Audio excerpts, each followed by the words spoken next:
TikTok time to rock. Good evening, good morning, good afternoon to everyone who's watching from all over the world. Your friendly neighborhood philosopher here, D Wood. And with me, got Sarah, aka Apostate of Allah. How you doing, Sarah? I'm doing good, thank God. How are you guys? How's everybody in the chat? And yeah, good to be here. Yo, what's up, chat? What's up? Yo, chat, where you at? Hey, chat. Oh, someone blamed me for being late again. Yeah. Yeah, shame on these ex-Muslims. They're always late. You ever notice that? AP, always late. Sarah, always late. Yeah, no, we're always here on time. They're always early.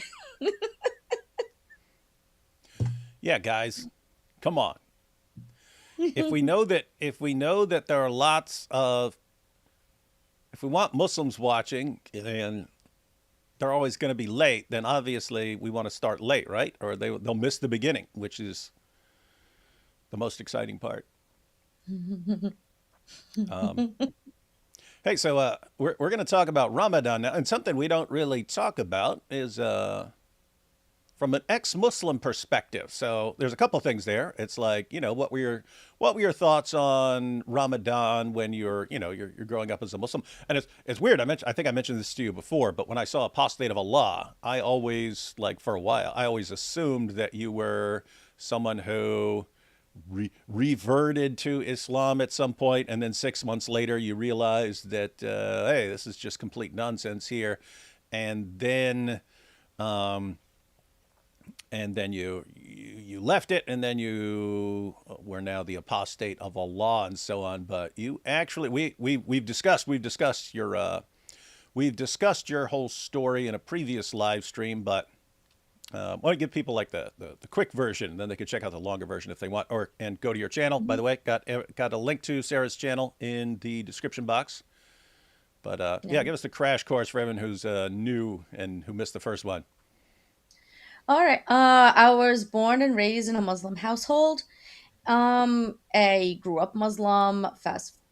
A lot of stuff that happened in life didn't really connect it to Islam. I thought this kind of dysfunction was just normal, and then I ended up I guess quickly getting saved in 2016. I was married to a Muslim at the time. 9 months into that marriage, I done got saved, which is really ironic because like it's like that new birth, a woman's pregnant for 9 months, and I'm like here 9 months later, I get saved. So I was like, okay, yeah, the irony of that.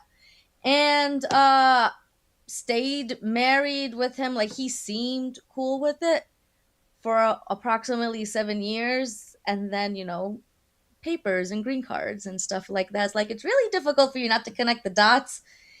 That was done, and then I ended up, yeah, being divorced now. So got saved then.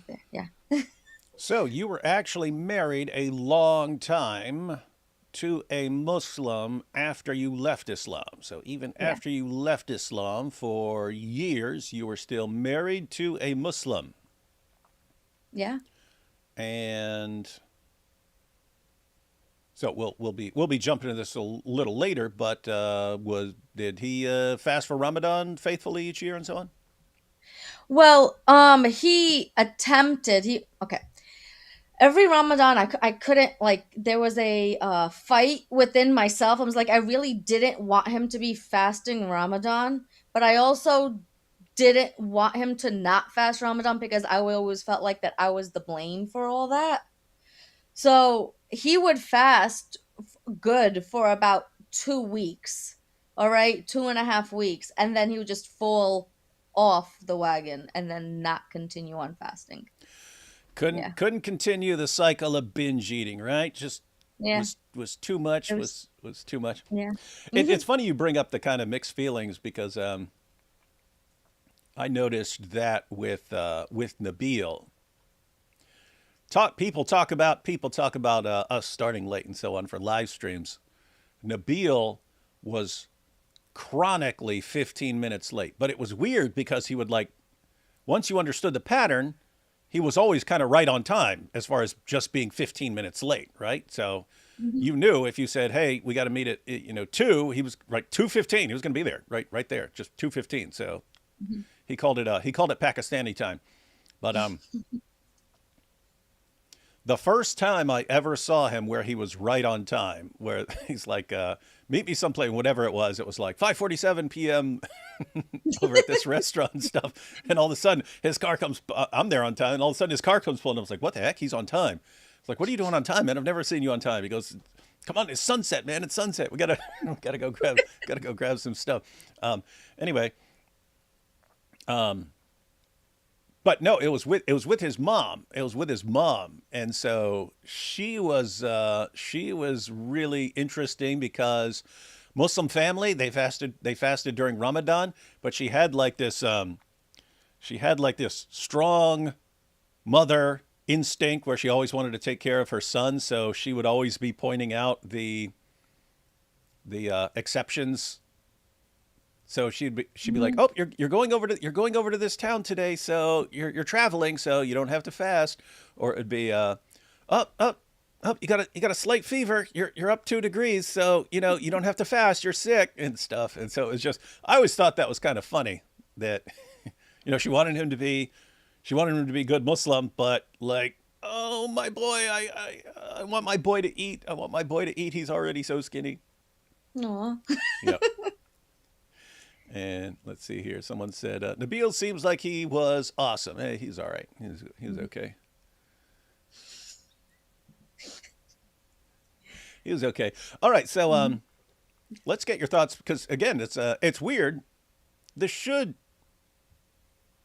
this should be normal during Ramadan, where we ask the ex-Muslims like what they thought about it. Like, did they not like Ramadan when they were growing up? Did they think it was cool? Was it an awesome time? Was it an awesome experience? Or did they not like it and so on? Anyway, we actually want to get to sort of what experience was like for an ex-Muslim still having Muslim family, and your Muslim family fast during Ramadan, but now you're an ex-Muslim. So we want to get into that. But before we do, like, what was like how devout was your family in terms of like when you're just growing up, like before you ever got married and so on? Did they fast during Ramadan or? Oh yeah, they fasted. My mother was a nun. You could say None. Growing up, but my father, my grandfather, my uncles, those are like really the family that I was really around. They always fasted Ramadan, and then there was the prayers, and then we always had like these traditions, and then waking up and like doing the morning feast, before the sun rises feast. Yeah, so that happened. What was interesting was I had a friend say it's like maybe to start off the stream, maybe you have should have a few nice things to say about Ramadan. And I sat down and I was like, I really don't have anything good to say about Ramadan. And he was like, Really? not even the food? I'm like, you can get the food anytime during the year. You don't need a specific month to eat food. But yeah. But then I kind of just like right now just thought about it. I was like, no, we we did have like some kind of traditions. It was like, there was like special cartoons at that time that's not outside, like all of a sudden the Islamic world remembers children exist. So so cartoons were put out, so I guess there was some nice stuff. But yeah, praying, I used all that stuff during Ramadan. How is it? Ask how it's different for a girl rather than for a boy, because Mm. whenever we see, well, here's the thing, there's kind of like two different worlds as far as if I make a video or something like that about Ramadan. um, if I just go to the pictures of like Muslims breaking their fast and so on, it's like it's a bunch of guys around a bunch of food and stuff like Mhm. that. Whereas if I'm on like a website for like Shutterstock or something like that for stock photos and stuff. I look up Ramadan. It's just like Thanksgiving, except it's Muslims, but it's just people Mhm. gathered around a table and stuff like that. So um, is it different for which one of those is correct? Is it more just like what we think of as like Thanksgiving, like family get together? I'm guessing Mhm. women have to do more as far as like getting the food ready and stuff. But I don't know. I'm guessing that varies between families. What were things like? I would say the answer is yes. It's both those things are right, and then yeah, the women are the ones that are always cooking, slaving away, getting ready, while the husband will be like at work, or the man will be at work, or let's say they don't work a regular traditional job. All right, let's say they own a business or they drive Uber and whatnot. They're sleeping. But the woman and the daughters are up. They're cooking. They're preparing things. They're doing the cleaning. They're literally going off and slaving away. That's really what ends up happening. And then everybody's now is fat and happy and their stomachs are full, and then you know what ends up happening after that? While dude right now is like with his like gotta unbutton his buttons because he ate too much, after that fast. The daughters, the and the mothers and the wives, they're getting up, making sure tea's done, whoever wants dessert. So there's extra of what they do throughout the rest of the year. That's what it is.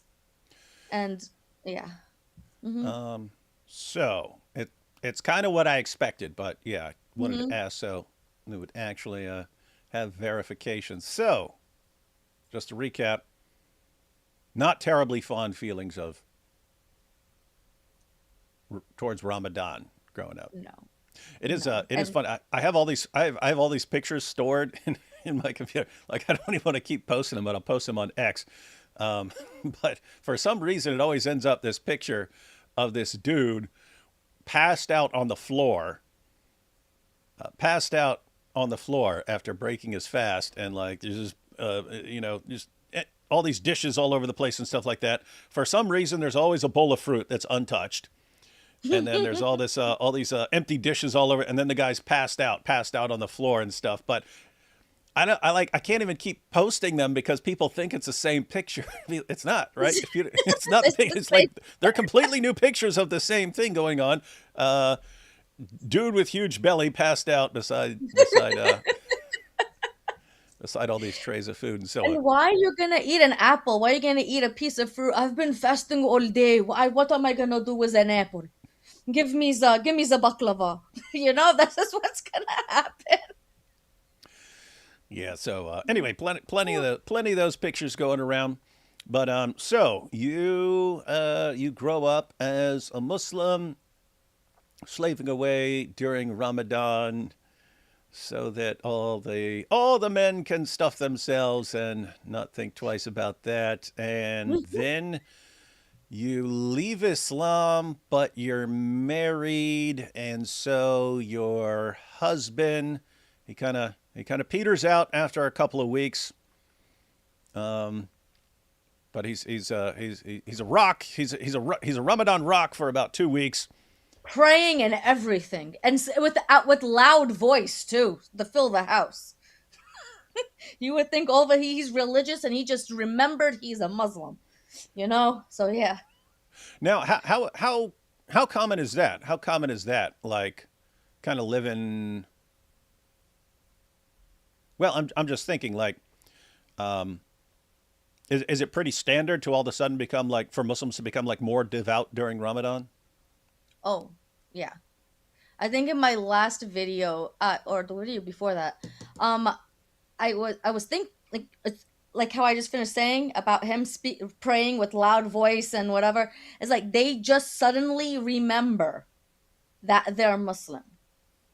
Like one of the most common thing, it's like if a Muslim man has a girlfriend, he would literally go and tell her, and I'll be like, okay, it's gonna be 30 days now. We can't talk and whatever because right now I have to be religious because I'm Muslim and I'm fasting. Okay, you give up alcohol. You shouldn't be drinking to begin with as a Muslim person. all of a sudden you give up alcohol for 30 days because you're fasting Ramadan. But here comes Eid now after the 30 days and all you break, that's at your celebration, and you go back to your same circle going round and round and round. Yeah, a lot of them aren't. But during that month though, I mean during the rest of the year, like they don't eat pork. There's that. And if you criticize Islam in any way, shape, or form, okay, and they could have had all the zina the night before and all the alcohol the night before, but if you say anything to criticize Muhammad, all hell breaks loose. Hmm. Yeah. And I've also noticed this is just my personal experience. Um, One, I'll see all these Muslims bragging about their great manners and stuff. It was just like Times Square. You go in there and like the dude is on the mic and stuff, and it's our great character, and they're jealous of our great character, and they're against us, but we have great character, and this is what's going to convert the world. And then he'll just start saying like super nasty stuff, like, "Hey, you're a Christian, come over here so I can slap you in your face," right? And but I've noticed, it's like on social media interaction and stuff, because I always get Muslims responding to things I say.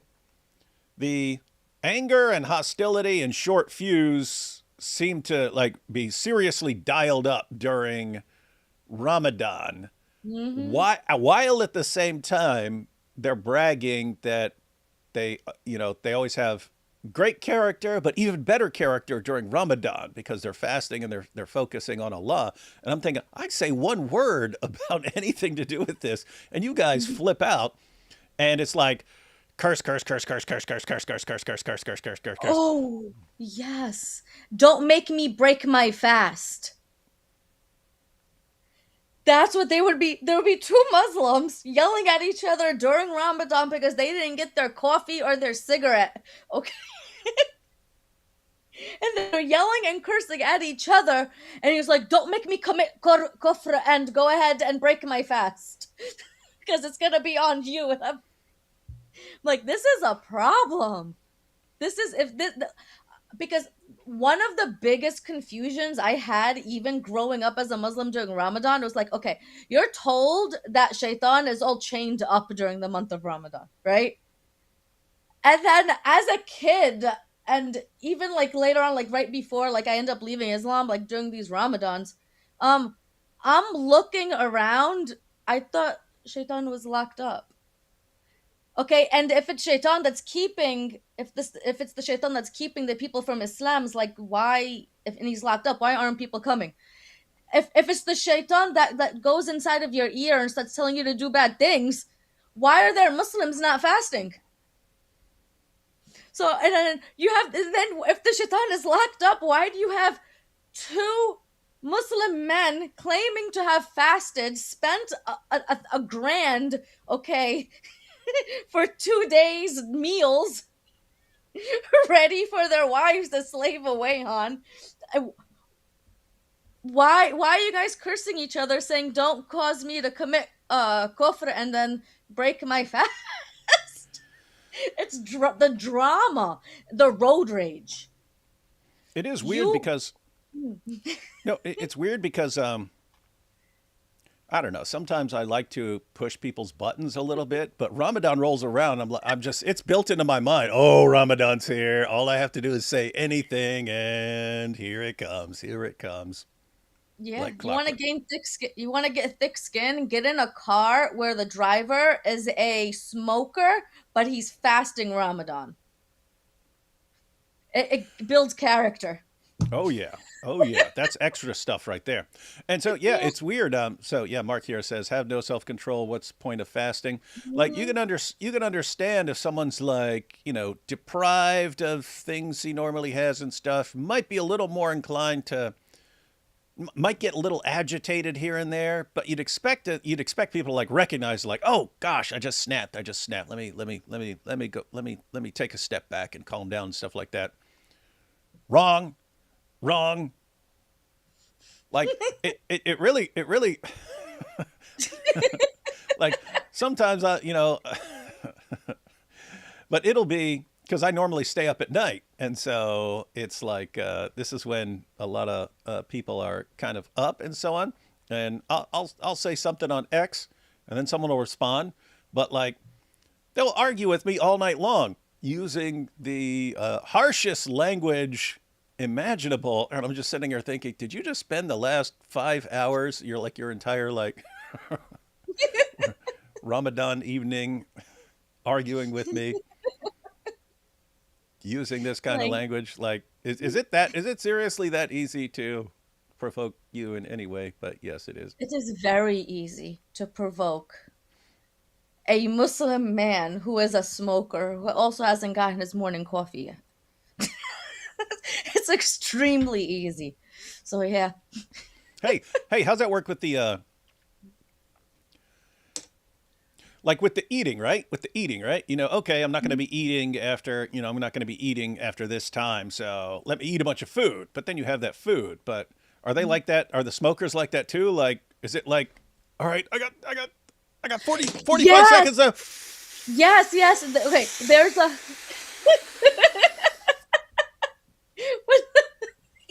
That yes. sort of thing. Yes, let me go smoke. Okay, I know this also because I used to be as a Muslim. I also used to smoke cigarettes too, so I kind of get that. So I could also speak from experience in that area. So it's like before the sun rises, or like the very first thing that you go ahead and do. Meanwhile, I did have some kind of no, yeah. So right before the morning prayer call of prayer happens, when they go ahead and pray to their demon in the morning, and if you don't wake up for You mean that, when they that's pray to the great God Allah? if that's what you want to call him. And if you don't get up, you get your, like, the shaitan comes and the jinn pee in your mouth. Hmm. Yeah, that prayer. Yeah, that call of prayer. Yeah. You go ahead and you suck that cigarette dry real quick. All right. That's what I'm saying. See, that's what I was imagining. Just seeing the situation with food. Seeing the situation with food, that's what I would imagine. But now we have the confirmation. Everyone, we got the confirmation. Carry on said they're allowed to smoke. Yet not while No, no, they're not during the fasting part. So hang on, let me just pull this up real quick. They're allowed to smoke. Yeah. So no, no food, no water, no sex, no smoking during the daylight hours, though. Soon as that sun sets, it's party time. It's party time. So let's take these first super chats, and then we will. Then we're we're gonna want to talk. The emphasis here is on people who are going to be like ex-Muslims and so on, or mhm, people who are new ex-Muslims, or going to be ex-Muslims in the future and so on, who still have Muslim family and so on, and sort of mhm. navigating that kind of situation. Let's see. Dilemma argument against Jesus. Muslims say Allah wouldn't enter creation as it is not within his majesty nature, but Allah puts his foot in hell. Well, it's not just that. It's Allah descends. He descends from the highest heaven to our world so that he can hear prayers. Specifically says he keeps coming down. He keeps coming down to He's hard of hear. hearing. He's hard of hearing, poor thing. Yeah. So Allah's got his various attributes, but hearing he's pretty weak on that one. And you also have Jessica. This is for Muslims who bring this up. It's Allah wouldn't enter his creation. Now, what is that? That's them making something up so they can attack the incarnation. That's them making something up, right? So you have it, Allah putting his foot in. You've got Allah traveling down to us to hear our prayers. You also it's relevant. You have to get a good translation, but it's Surah 27 verses 7 to 9, and it's in the following chapter, Surah 28 as well. But it's a story of Moses and at the burning bush, and so Moses sees a fire over there, and he goes over to check it out and so on, and he sees the the bush isn't consumed and so on. And so he's, hey, what's going on here? And then voice speaks to him and says, blessed is he who is in the fire and those who are around the fire. I am Allah. Moses, I am Allah. So the voice comes out of the fire saying, blessed is he who's in the fire, and then says, I am Allah. It's like, okay, according to the passage, who's in the fire? Who's in the fire? According to the statement, he says, I'm Allah. What's interesting is you have Muslims who, because they want to use this claim against Christianity, that Allah wouldn't enter his creation, you bring this up, they'll say it's an angel. That's why, if you guys remember when we went to Speaker's Corner, you'd have Christians there start chanting, what's the angel's name? What's the angel's name? What's the angel's name? Mm-hmm. Because if you say that's an angel in the fire, okay, what's the angel's name then? Give us the name. Give us the name of the angel who's in the fire. Why do they ask that? Because whoever's in the fire, he says, I'm Allah. So if you wanted to say, what's his name? Well, his name, according to him, is Allah. So is that an angel claiming to be Allah? Anyway, the point there is all this stuff about Allah not entering his creation is complete nonsense from an Islamic perspective. I mean, think this: they have a serious problem with God entering creation and like taking on human nature, but according to the Quran, Allah appears in a fire, right? So he'll be in a fire. Can't be in human flesh, but no problem being in a fire. Weird stuff. Just kind of make up rules as they go along to attack Christianity. It's a super sticker from Ida. Thanks, Ida. And Ida says, hey, David. And good to finally see you, Sarah. Hi, good to see you too, Ida. What do you mean? You can see her anytime you want over on her channel, Apostate of Allah. Yeah. Here we have Mark Bark, Khamenei, Fafo, stupid games, stupid games, stupid prizes. Forget Quran only Islam. I'm Hadith only, mashallah. We need to start. I hadn't thought of that. We need to start Hadith only Muslims. Mm-hmm. And they could be the nemesis of the Quran only Muslims. They're Hadith only. Mm-hmm. DOC and Sarah are much nicer to look at than dudes with beards. Obviously, I think myself a beard. Here you go. Obviously, talking about AP. You can all agree on that. AP is no fun to look at. Sneeko and Bugatti stopped Ramadan fighting. They did. Did they? They finally stopped? Didn't Sneeko run away to Medina? Yeah, like a little... It's funny because you wouldn't think there's anything strange about running to Medina during Ramadan or something, especially if you got, you know, the endless bucks that Sneeko's making. But he actually said it. He's like, I have to get away from all the attacks and everyone attacking me. I'm just going to run to Medina and ignore everything. It's like, what the heck, man? Sneeko got me rooting for him. And they're like, what are you doing backing down from these guys, man? Stand up for yourself, man. Stand up for yourself. You got a huge following. Man. It's war. See, Sneeko still has the non-Muslim idea of Ramadan, where it's this month of self-control and just sitting around focusing on Allah and stuff. And I said, what are you talking about? Muslims like fight wars during Ramadan. And they throw bombs. Yeah, in New York City. They love jihad. Your good deeds are your rewards for your good deeds are multiplied if it takes place during Ramadan. That's why, I mean, fortunately, it's mellowed out over the years. But we used to call it the Ramadan Bombathon. It was like clockwork. You go back like 2016, 2017. It was bad. It was like, now, Ramadan's fun. I get to kind of expose Islam during Ramadan and so on. Back then, it was seriously like, gosh, a bunch of people are about to die. A bunch of people are about to die because it's Ramadan. And it would like clockwork. And Glenn over at thereligionofpeace.com, every year he would have a scorecard, Ramadan Bombathon, to respond to all the people who would say, all religions have their radicals. So he would keep a scorecard of people killed by jihadis during Ramadan and people killed in the name of every other ideology combined. Yeah. And Islam would just crush it. I mean, would just crush everyone else combined every year, and it wouldn't even be close. It would be like thousands of deaths caused by Islam and like one or two or something like that caused by everyone else, as far as like people who are actually killing for their religion. Weird stuff. Weird stuff. But anyway, yeah. So I don't know if you're saying they made peace here, or if it's just they're kind of running and agreeing. Okay, we'll handle this later. Have to find out. If dogs are haram, then why do all dogs go to heaven? Checkmate Dawa Bros. That's a good point. That is a decisive refutation. D. Wood, what are your thoughts on Mike Winger being exposed for being trained and funded by bin Laden? Did you have any prior knowledge of this deplorable? No, but it's not surprising. None of that is surprising.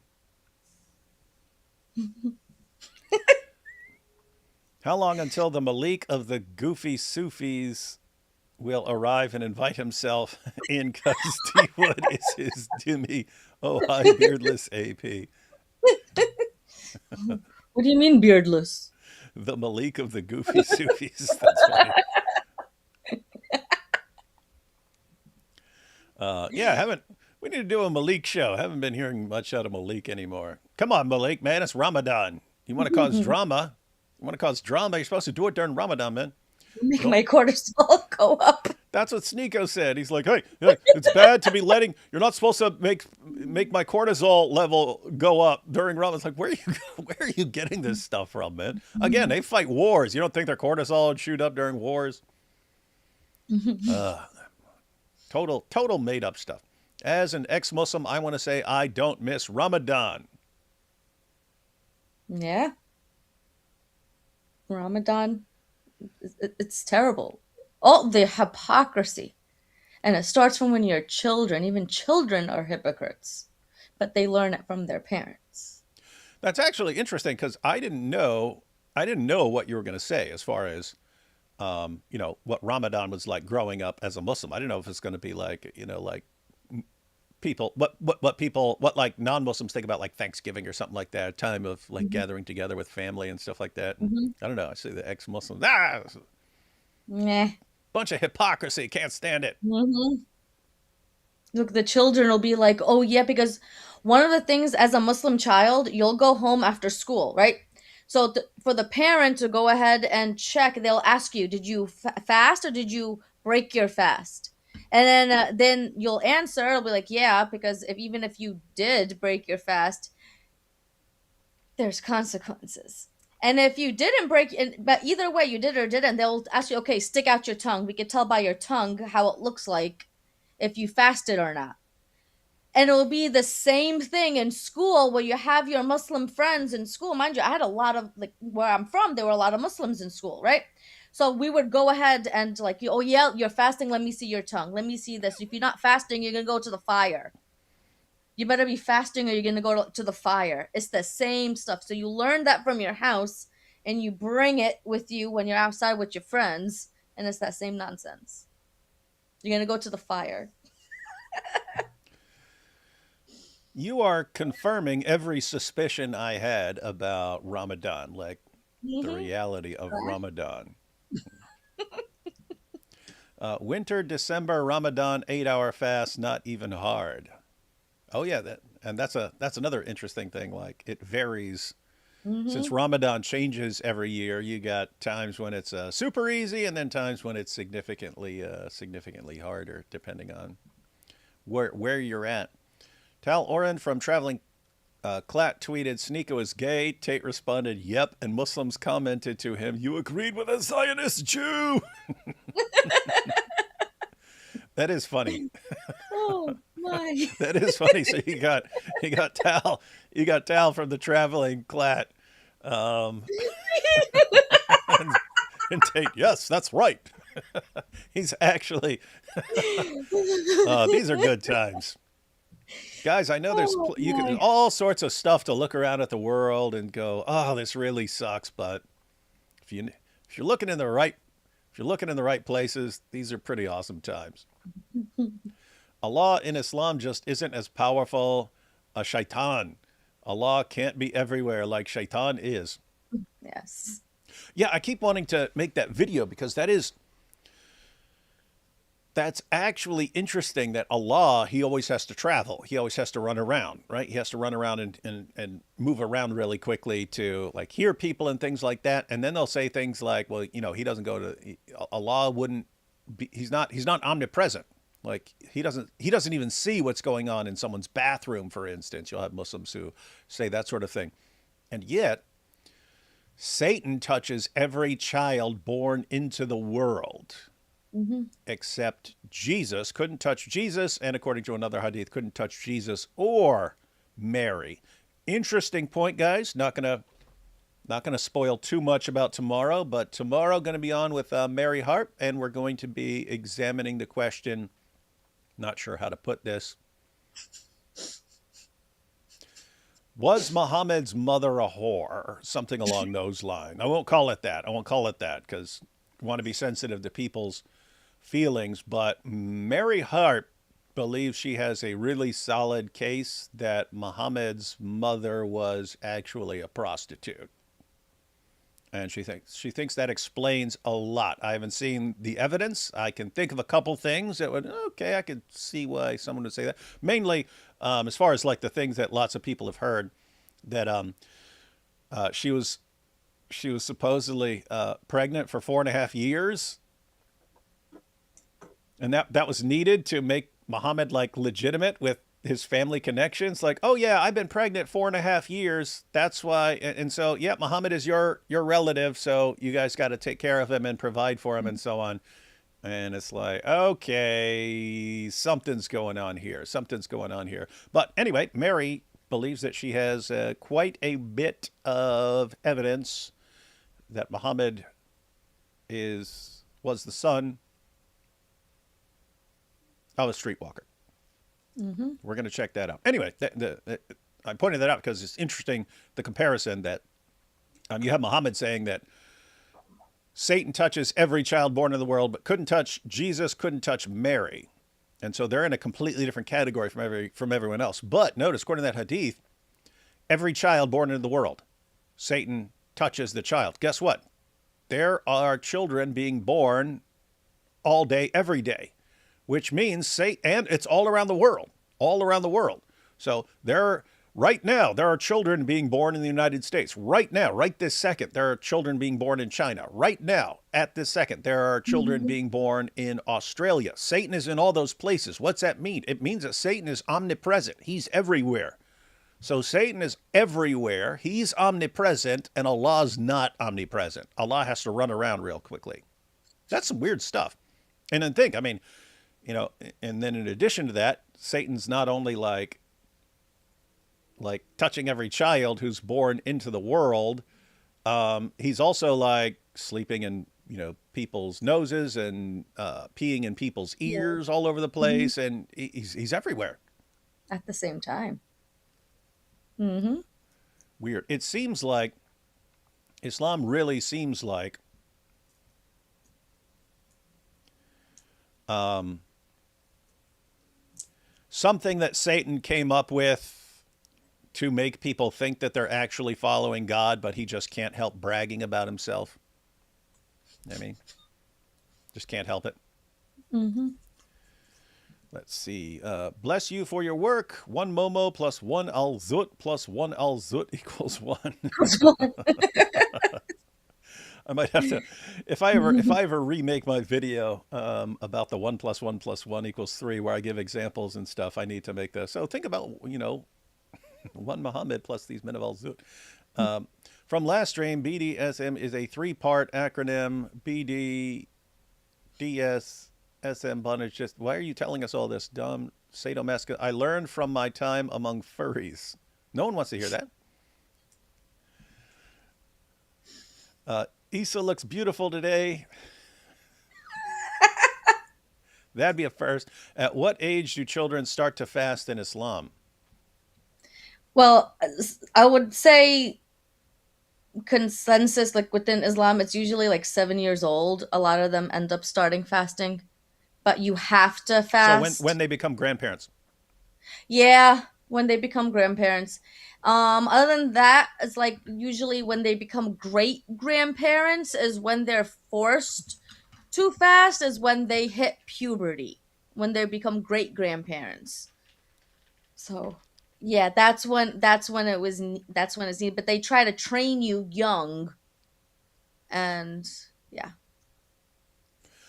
Mhm. Not sure. What is this? What's your opinion on rum Orthodox? Do you know them?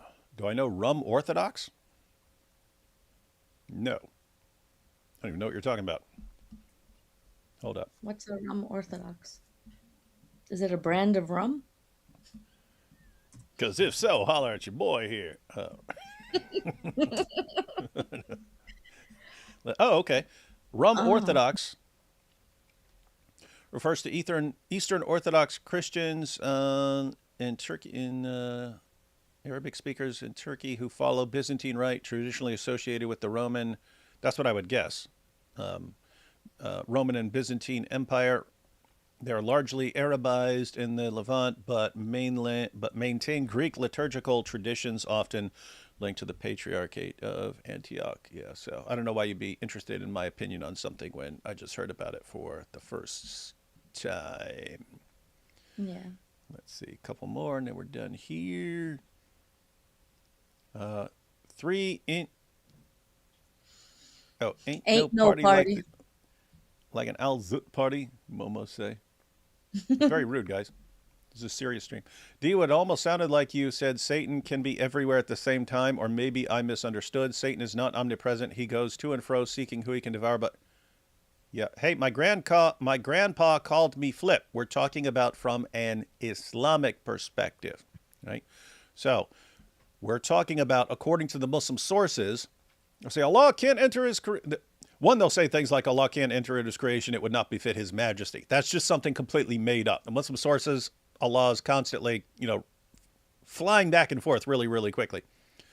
So you've got that. Then you've got Allah in the fire and so on. The point is, Allah is not omnipresent in Islam. Satan in Islam, not Satan according to the Bible, Satan in Islam. And that's a problem people have. A lot of people, a lot of even Christians, they think of Satan as like an evil version of God, like he's everywhere and he's constantly. Satan, Satan doesn't have any divine attributes. Satan has zero divine attributes, guys. We're pointing out that in Islam, if Satan is in all these places simultaneously, if he's touching a child here in the U.S. and touching one in, I hate to be talking like this when we're talking about Islam. Um, we know Muhammad liked to touch children and so on. We're talking about a different sense, guys, different sense. Satan kind of like brands every child who's coming into the world with his touch. Every child is being born, Satan brands him. But Muhammad said, couldn't touch Jesus, couldn't touch Jesus. So anyway, we're pointing out you have the Muslim sources where Satan's in all these different places at the same time. Well, guess what? If Allah is not omnipresent, but Satan is, it's like Allah doesn't have a divine attribute, but Satan does. That's what we're talking about. We are not talking about Satan according to Christianity here. And then we had, that's a super sticker. Thank you. Allah doesn't see you drink under a roof. Allah not powerful, simple. Many such examples. Even so, come Lord Jesus. And finally we have, hi David, could you check out Lloyd? I have never understood how to pronounce that name. Lloyd? I Or know how to Dave pronounce John? Lloyd. Oh, I was like, I It's don't know. because Dave John. because I've never heard anyone pronounce the name. So I don't know if it's De Jong or De Jong or De Jong or guys, who knows how to pronounce DeJong. that? And don't lie to me. Who knows how It's to Lloyd pronounce that name? DeJong. Let's see. Hi, David. Could you check out Lloyd de Jong here on YouTube playlist? The playlist Islamic Terminology Explained. It's very well informing about Sharia. I just want to share information. Beyond that, God bless you. I would be interested in that. I know that guy is a deep, deep thinker. Someone said De Young. Oh, oh, people are saying the Young or De Jong. No, we got the liars. Wang, Young, De Young, De Jong. Deja. All right, all right. We got these Jongs. All right. I'm not asking you guys any questions ever again. You brought that on yourself. Never asking any of you anything ever again. Let's see. This is harsh, medically speaking, for a growing child. His body and everything going through fasting is not good, to say the least. Unfortunately, I'm not surprised, though. That's Ida. Yeah, I guess the idea there would be if you're 7, your body's still growing. Your body's still growing and you need your food. Fortunately, it's not, they're not going they're not going a ton of time without food. Mm-hmm. So, and then Sahih Muslim 161D, Allah is shaitan according to it. Check this out. Sahih Muslim 161D. Book of Faith. Yahya reported, I asked Abu Salama what was revealed first from the Quran. He said, "Oh, the shrouded one." I said, "Or recite." Jabir said, "I am narrating to you what was narrated to us by the Messenger of Allah." He said, "I stayed in Hira for 1 month, and when my stay was completed, I come down and went into the heart of the valley. Somebody called me aloud. I looked in front of me, behind me, on the right of my side, and on the left, but I did not see anybody. I was again called, and I looked about, but saw nothing. I was called again and raised my head, and there on the throne, in the open atmosphere, he, i.e., Gabriel, was sitting. I began to tremble on account of fear. I came to Khadijah and said, 'Wrap me up.' They wrapped me up and threw water on me, and Allah, the Exalted and Glorious, sent down this: 'You who are shrouded, arise and deliver warning. Your Lord magnify your clothes, cleanse.'" So, I guess the idea there is Muhammad saw, and it's Gabriel on the throne, but if that's actually someone else. And then condemning Momo Imam keeps bringing up morality. Yeah, weird times, weird times. Can I bring something up real quick though on the context of body and health and fasting? There's that legitimate one for children, and then there's also the biological one when it comes to women. See, women are not allowed to fast during Ramadan. You're not allowed to touch the Quran during not Ramadan. When they have their period, so they can't fast during Ramadan. They can't when they can't pray. They can't do touch the Quran. It's like all of a sudden you're not just separated from like everything else. It's like you're separated from God Himself, right? Or Allah, not God. Um, because you cannot pray or fast during Ramadan, you have to go ahead and repeat, like make up those days. So whatever days you missed after Ramadan and after the Eid happens, those the feast days, you have to make up those days. A lot of women don't want to do that. So what they end up doing is like they take kind of herbs and stuff to try to hold their biological clock when they're supposed to get their monthly situation, their period, and so that's how bad that it is. It's like they end anything like that. It's like it's once they have something that Allah already gave to them according to them, it's a burden. So dudes, they could just do whatever they want, and then you also have that burden on women on that side of the world. So yeah.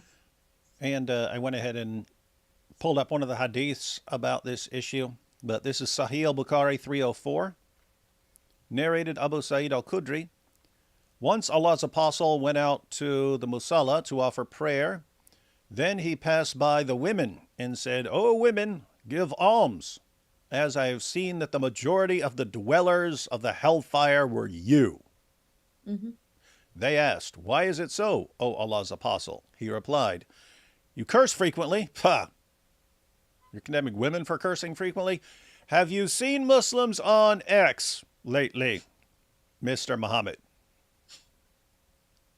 He replied, "You curse frequently and are ungrateful to your husbands. I have not seen anyone more deficient in intelligence and religion than you.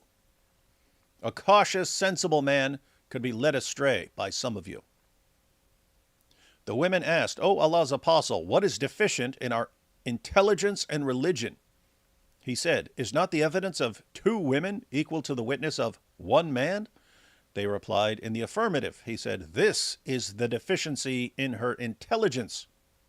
Isn't it true that a woman can neither pray nor fast during her menses?" The women replied in the affirmative. He said, "This is the deficiency in her religion." I always, like the first thing I ever noticed, this is when I first started like reading hadiths and so on, like how circular that is.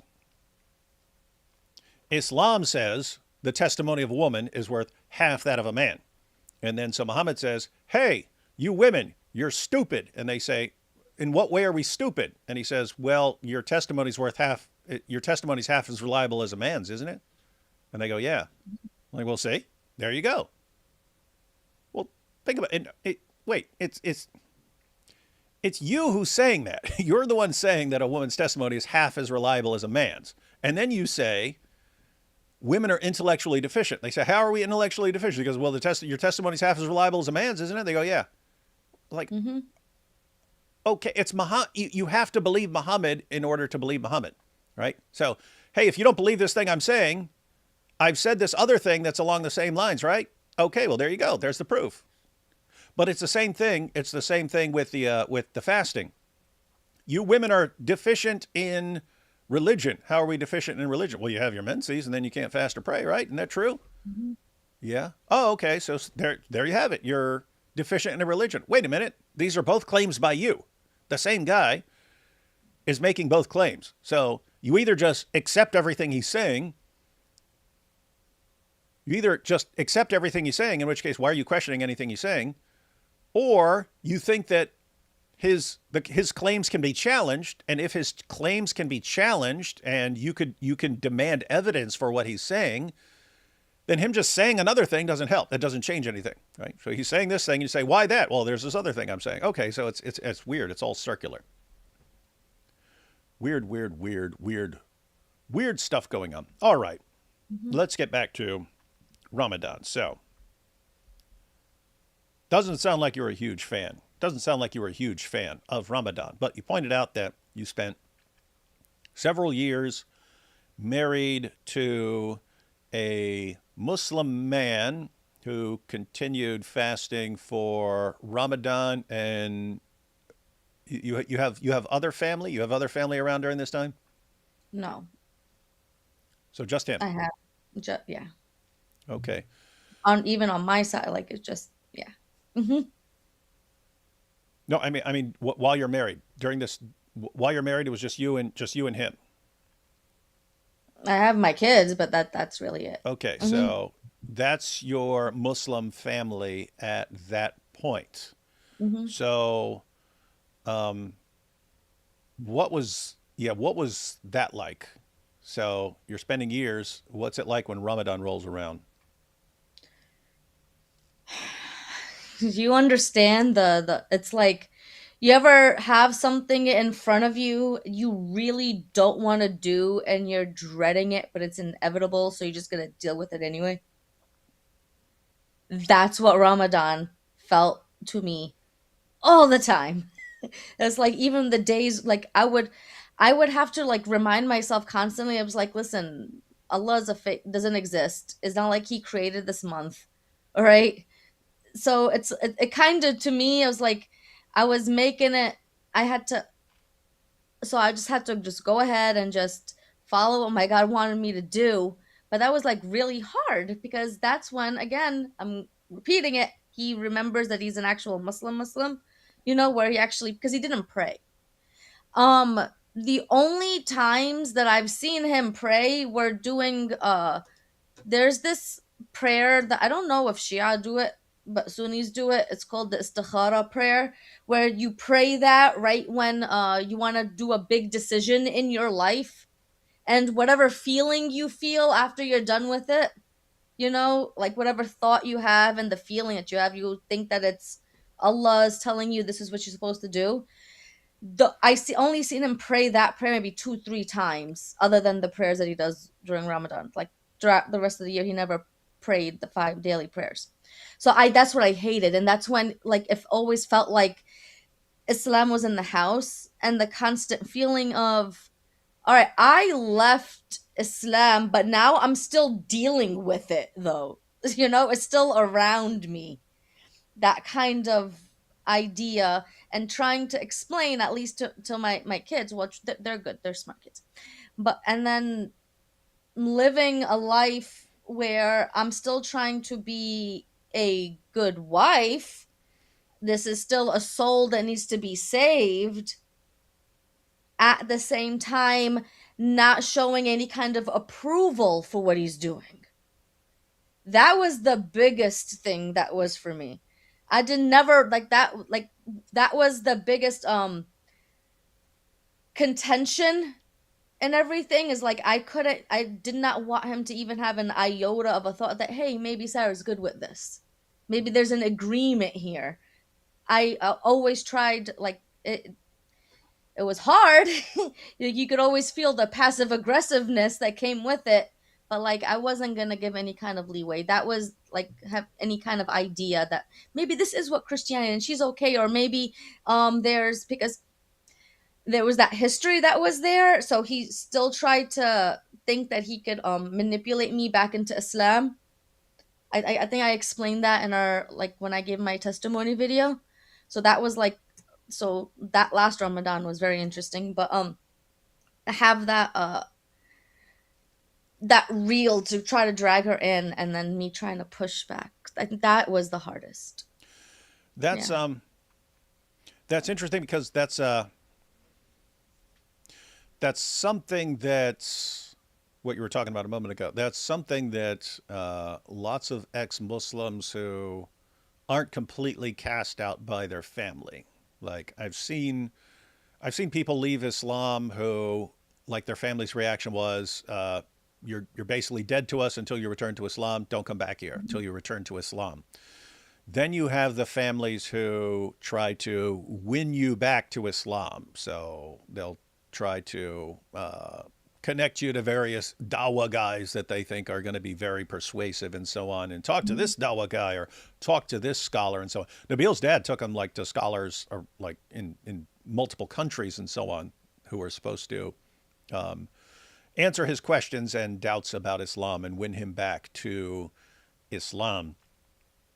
But at the end of the day, he was still connected to his family. He still had a relationship. Nabil still had a relationship with his family, and so you have people like that who they still want to get along with their mom and dad. In other words, he would still want to be a good son to his Mm-hmm. mom and dad, and he would still want to be a good brother to his sister and a good uncle to his sister, to his sister's kids and so on. So he still wants to be a good family member to his family members, and so doesn't want to be disrespectful, but also doesn't want to come across like he's affirming Mm-hmm. these things. And so that can be kind of tricky to navigate there, that whole Mm-hmm. situation. Yeah. Um, so like when Ramadan is coming up, like when you're still married, when Ramadan's coming up, is it like, oh no, Ramadan's coming up, darn, this sucks?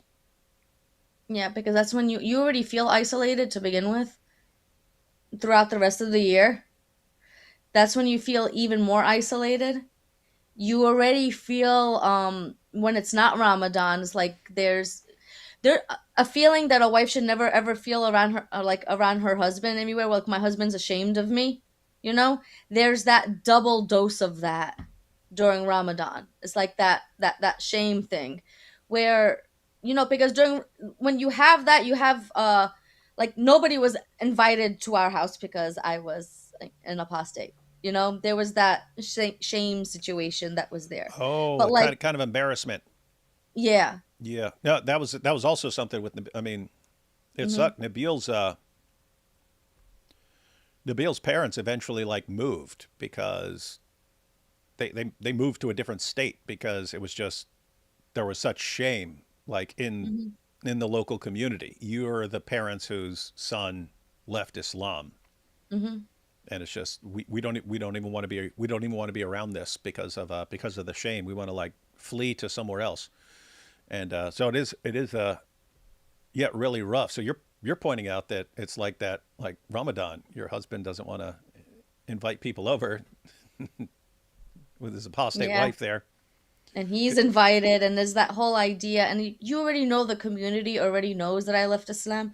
And I try to delete from my mind that maybe there is, like, during all those years, that there is a ulterior motive to my now ex of why we're still married. I was like, no, no, this is like the devil talking. I'm not. Let me just continue on going on. But because when you're in that community, is everybody knows everybody. Like, if you sneeze, they know, and all of a sudden people overseas know that you sneezed, and how loud you sneezed, and when you sneezed, and who was around you when you sneezed. So there's a lot of that's going on, and I'm like, they're right in the middle.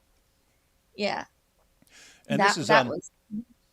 a lot of people don't like understand like how like this issue of shame. It's Muslims don't really have a concept of someone examining the evidence and concluding that Islam is false. So when someone concludes that Islam is false, leaves Islam, it's like it's the people around you's fault, right? Like Mm-hmm. that's how it is. So like people would frown upon Nabil's parents. You did a bad job, even though I mean, guys, I come from a massively dysfunctional background. Nabil had an awesome family. Like I was like, whoa, that's what families are supposed to be like. It was kind of a weird situation. Now, to be clear, my family would my family would fight to the death to protect someone in our family. Other than that, there's lots of drugs and people ODing and people like just violence and abuse and so on, and just massively dysfunctional. So seeing like a really solid family, like whoa, yeah, hey, that's pretty. Because keep in Mm-hmm. mind, guys, it's my family all my life, and then prison, and then I got out of prison, and then I'm hanging out with Nabil and stuff like that. But anyway, but when someone leaves Islam, when someone's child leaves Islam, it's you did a bad job parenting. Not you did a actually you did a good job parenting and your son wanted to pursue the truth wherever it led, and even if it led away from Islam. I would regard that as like good. Because it Mm-hmm. wasn't him like just, hey, I'm going to rebel. I'm going to rebel against Islam and I want to rebel against my parents and so on. It was, I mean, he struggled with that for years. For years, he had loyalty to his family, but he also wanted to know the truth about God. And so I look at that and say, you guys did a pretty bang up job raising your kid if he's willing to, you know, face what's coming after him, face uh, death threats and things like that. But they look at it as, up, your son, you didn't do a good enough job showing your son why Islam is true. And so you did a terrible job. But seems like the same would apply to a husband if his wife leaves Islam. Like, what? Seriously? You get married and then your wife Mm-hmm. leaves Islam? What kind of crap job were you doing? Mm-hmm. What kind of terrible job were you doing as a husband if the impact is that your wife left Islam? Mm-hmm. Anyway, That's it. point there is you can understand why someone would be like, I don't want to invite anyone over for this. Yeah. But then that seems like that's a rough situation because now you've got a husband who's like, ashamed of his wife, Mm-hmm. that seems like that would be a pretty messed up relationship. Like Mm-hmm.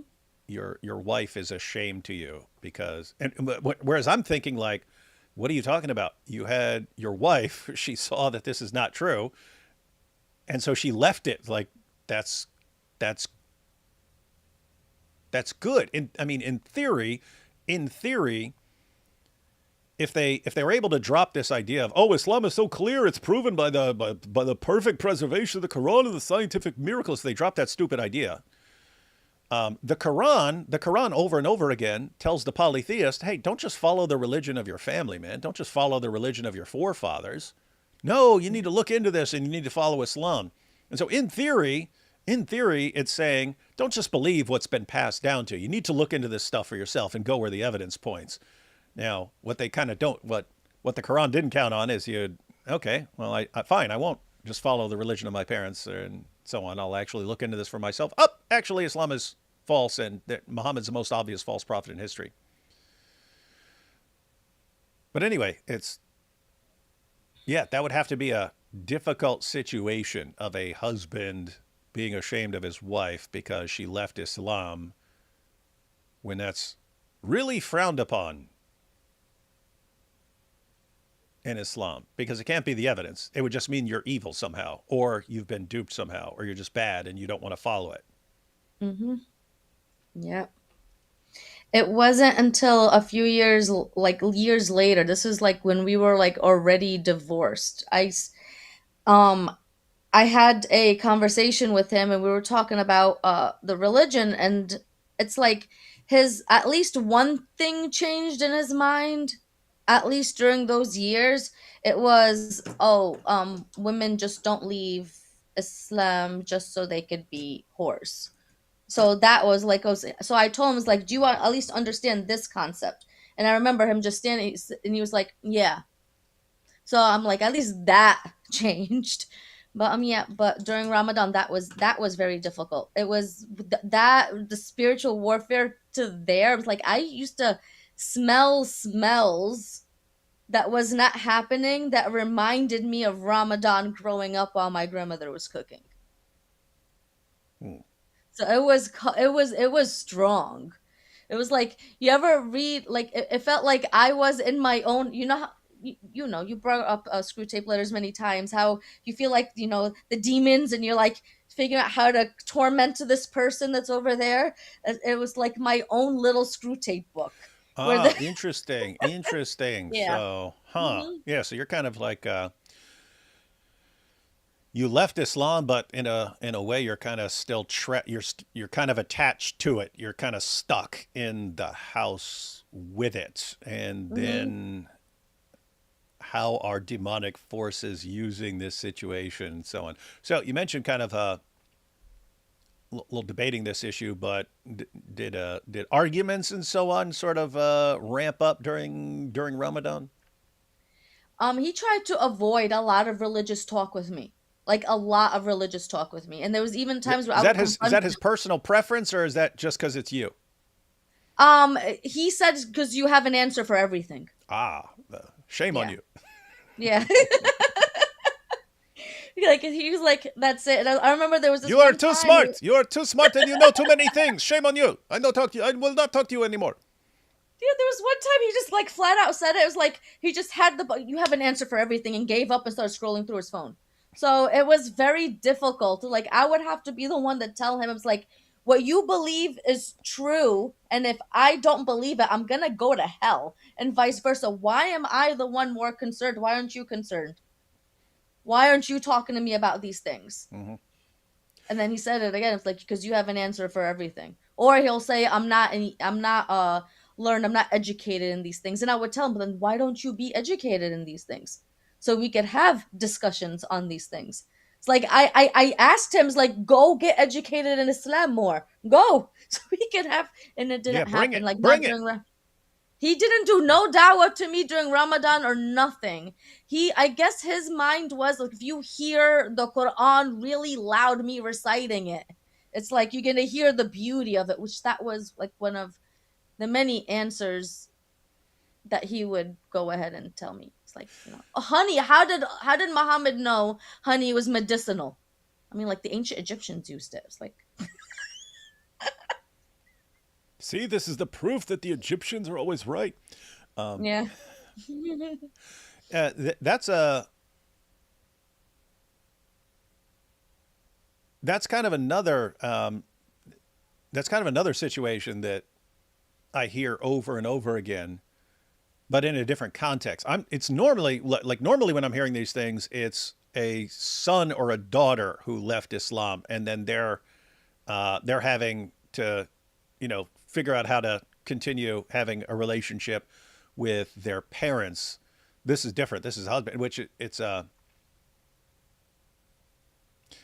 I guess in a I guess in a way it's better because your husband's not like your it's not like your parents, right?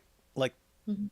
if the husband if the husband bolts, then you don't have any connection to him. Whereas you always have a connection to like your parents or your like brothers and sisters and your kids and so on.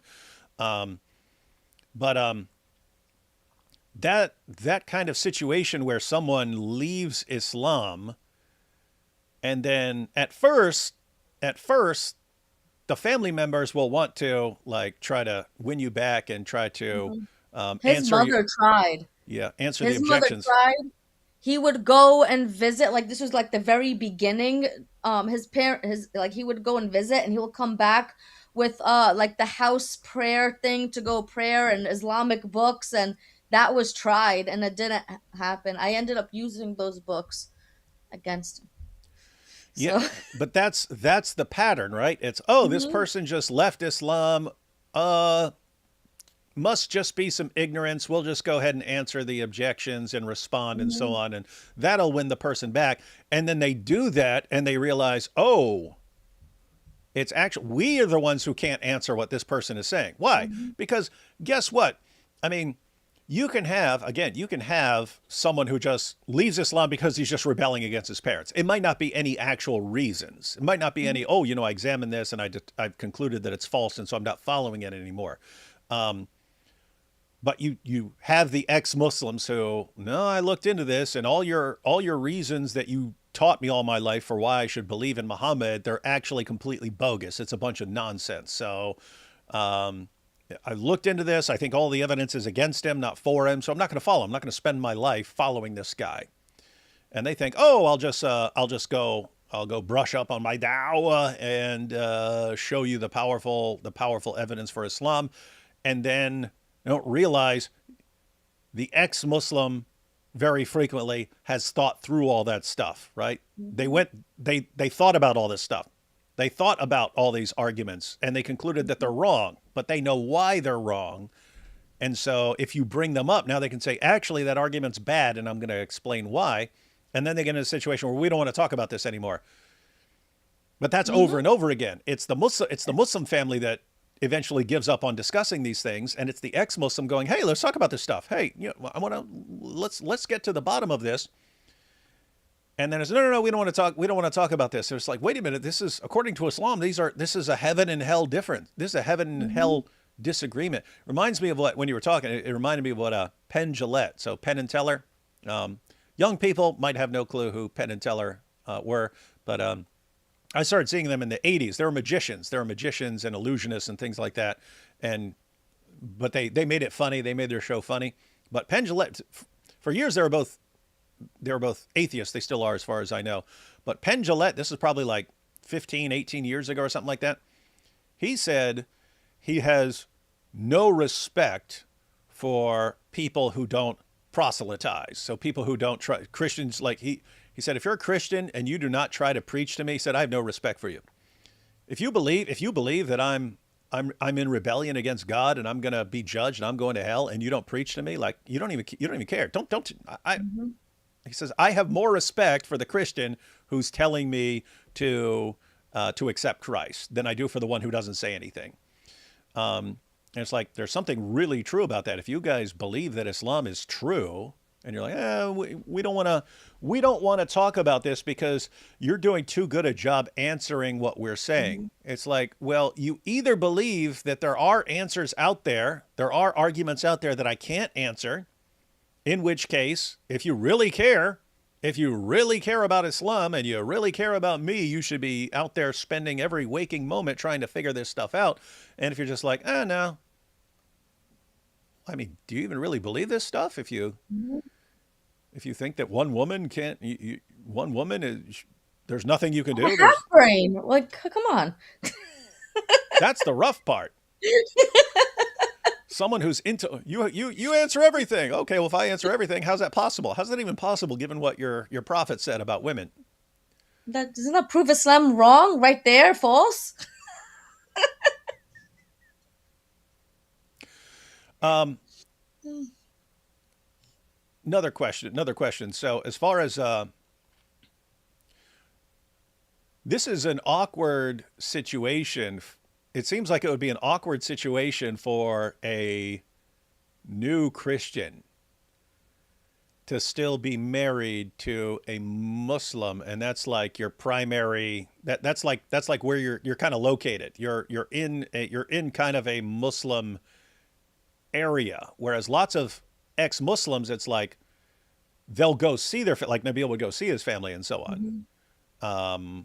But he's usually around Christians, but you're still in Mhm. like a Muslim man's home. So Mhm. what was how did all of that affect you trying to grow as a Christian when you're in a Muslim kind of environment? Oof. um, Complete and utter dependence on God. It's like I could go now look at like hindsight being 2020. God sustains. God will like he'll go ahead, through the shadow of death, he'll, man, I am so embarrassed right now of being a Christian. Why did the verse escape my mind in the Psalms? You see, this is the power of Islam. Islam is very strong. Yeah, that's what Muhammad said that fateful night on the night of Al-Zut. But but anyways, no, serious talk. This is a serious stream. Come on. Um, no, for real. God had like the complete and utter dependence and constantly trying and attempting not to lose hope. That The amount of times, like with each Ramadan and each Christmas. So it was during Ramadan and Christmas. I would go ahead and I would like have very similar prayers but like opposite. And I was like, okay, God, like, how long do I need to deal with this? How long do I have to go ahead and endure this? You made this be the last Ramadan, and may the next Ramadan we fight and demolish Islam together. And, and Christmas will be like the opposite, where I don't have to, where I would actually want and openly go ahead and put on cross ornaments on my Christmas tree, and have a nativity scene. That's like one of the things I always wanted, and now I can. But like these kinds of things, I could only go ahead. It's like God has taught me because I did still during the when it was time for him to break his fast, for him to finally feast on his food, this trans fasting. Um, I would still give Right. him We his. do want Yeah. everyone to know trans fasting is fasting. Yes. Okay. I'm sorry. Yes. Yeah. I would give him his 3 ajwa dates that he would go ahead and break his fast with. I'll put it and I'll do that and I wouldn't even eat a meal, okay, until he ate. I'm like I would still have my coffee in the morning. Like I'm sorry, you want to suffer, but I still felt like okay, if I drank my coffee and he broke his fast, it's my fault. So there's that weird relationship dynamic, but I still did those things while he ended up not becoming a Christian. It still taught me how to serve those that will still view me as my enemy. It's like, you know how, like, so you could easily say, Jesus said, love your enemies. But how does that look? I think that what God has showed me through all of that stuff was how to love your enemies. And even after the whole divorce situation that we had at the end, it was like, this is what you're supposed to do. But anyway, I see a question. No, I mean, no. What you're saying is interesting. I have to say, it reminds me, and this is what I think about a lot with Islam when I think about things that, like, I became a Christian in jail. I could have told my family that I became a Martian Buddhist, and all it would have mattered to most of my family is like, okay, are you going to stop doing really messed up stuff now? Mm-hmm. That was kind of the situation. Like, anything that will make you stop being so screwed up, something along those lines. Mm-hmm. Um, but anyway, the point there was there was no cost, there was no family cost to me becoming a Mm-hmm. Christian. Whereas for other people, there's a cost. There's a cost to becoming a Christian. For Muslims, it's a big cost because you're told all your life that if you say Jesus is Lord, that's the worst possible sin. That's shirk. You're going to go to hell for that. You have to give up your family, and oh, by the way, there's this death penalty thing where they're going to, if they ever get their way, they're going to chop your head off.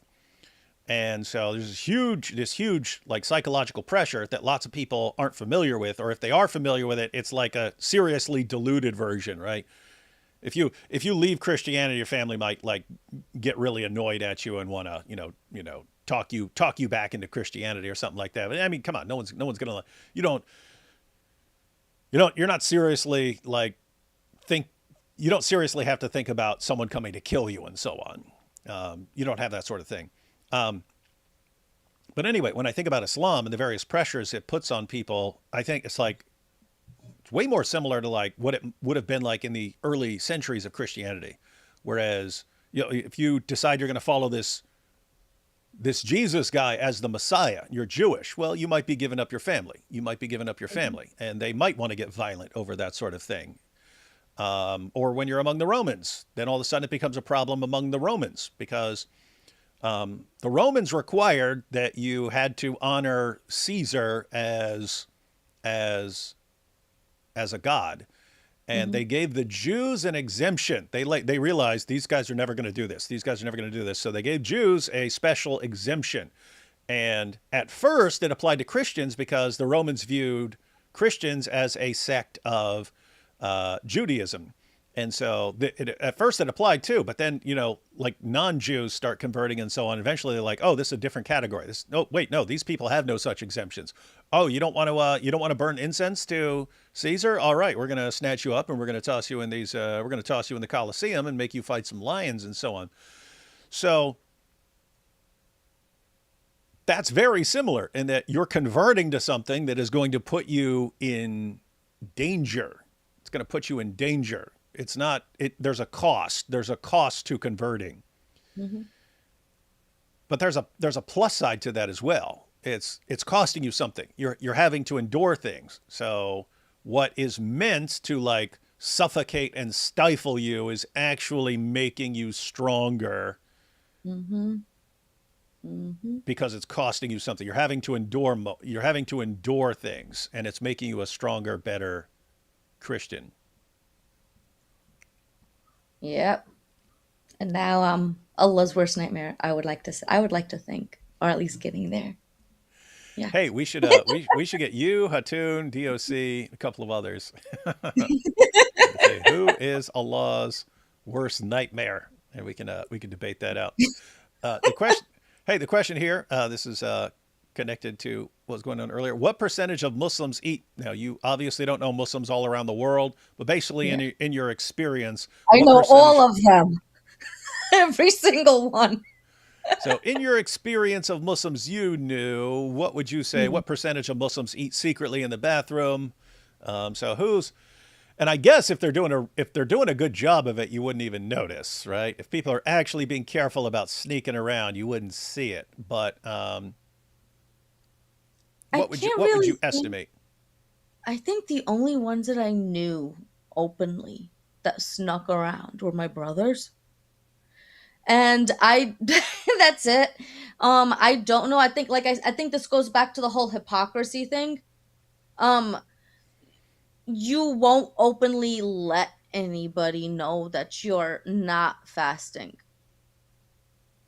It's and it definitely won't be in the bathroom because I don't know, maybe you're not allowed, it's forbidden for you to eat in the bathroom, so it won't be in the bathroom. But I would imagine a lot. I can't picture. It's very difficult for me to believe every single Muslim that's claiming to be Muslim. I mean, claiming to be fasting is actually fasting in reality. So I don't know, but I know they exist. But it's not in the bathroom because the angel stays outside the bathroom. The only person with you in the bathroom now is the evil jinn. So you can't eat in the bathroom. Doesn't this sometimes, this religion sound like something that was made up by an older sibling to torment his younger siblings? It kind of sounds like that. It also kind of, a bunch of the stuff sound like it was a religion made for like 4-year-olds. It's By like, 4 oh, year olds. it's like, oh, pee pee, oh, poo poo, Satan, he pee pee in your Muhammad's ear. potential wives. Hmm. Yeah. I need to make up a religion that my this 4-year-old I'm interested in is gonna understand. Hey, did you know Satan pee pees in your ear? Did you know you have a bad jinn on your left and then a right good jinn on your right side, and then they all whisper in your ears and see which one you're gonna listen to, like it's in the Looney Tunes? Yeah.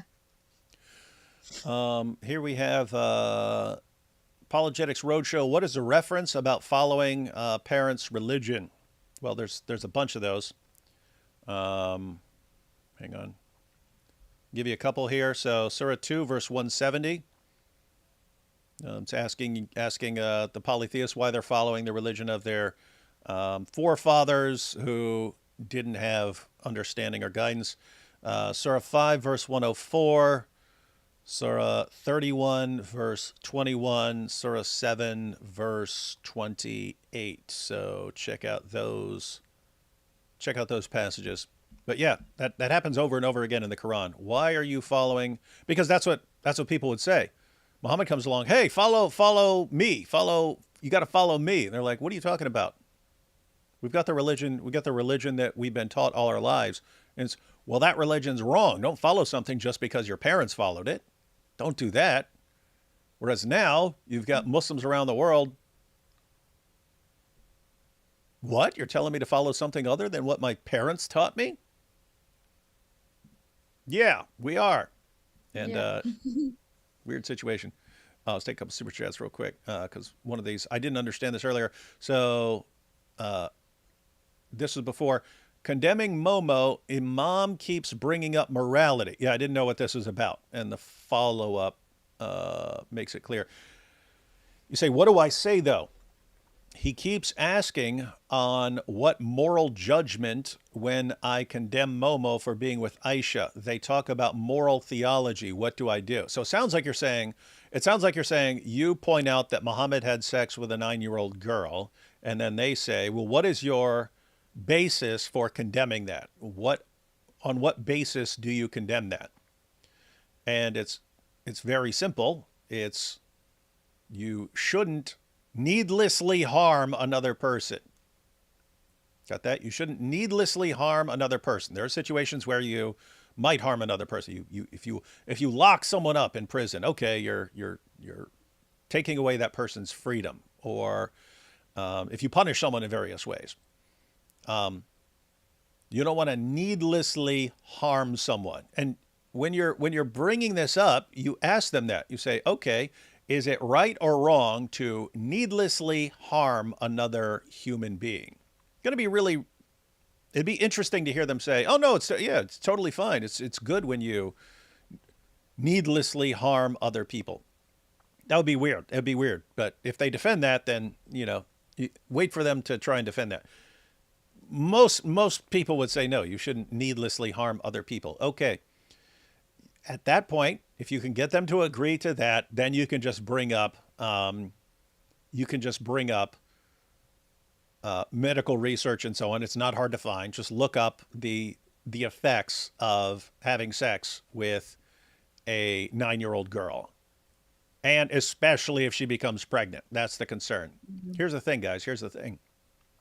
Puberty is a process, right? It starts, and it's a process that takes several years. And during the time when puberty is taking place for a girl, it this again, this is the time when her hips are widening, when her birth canal is widening, and so on.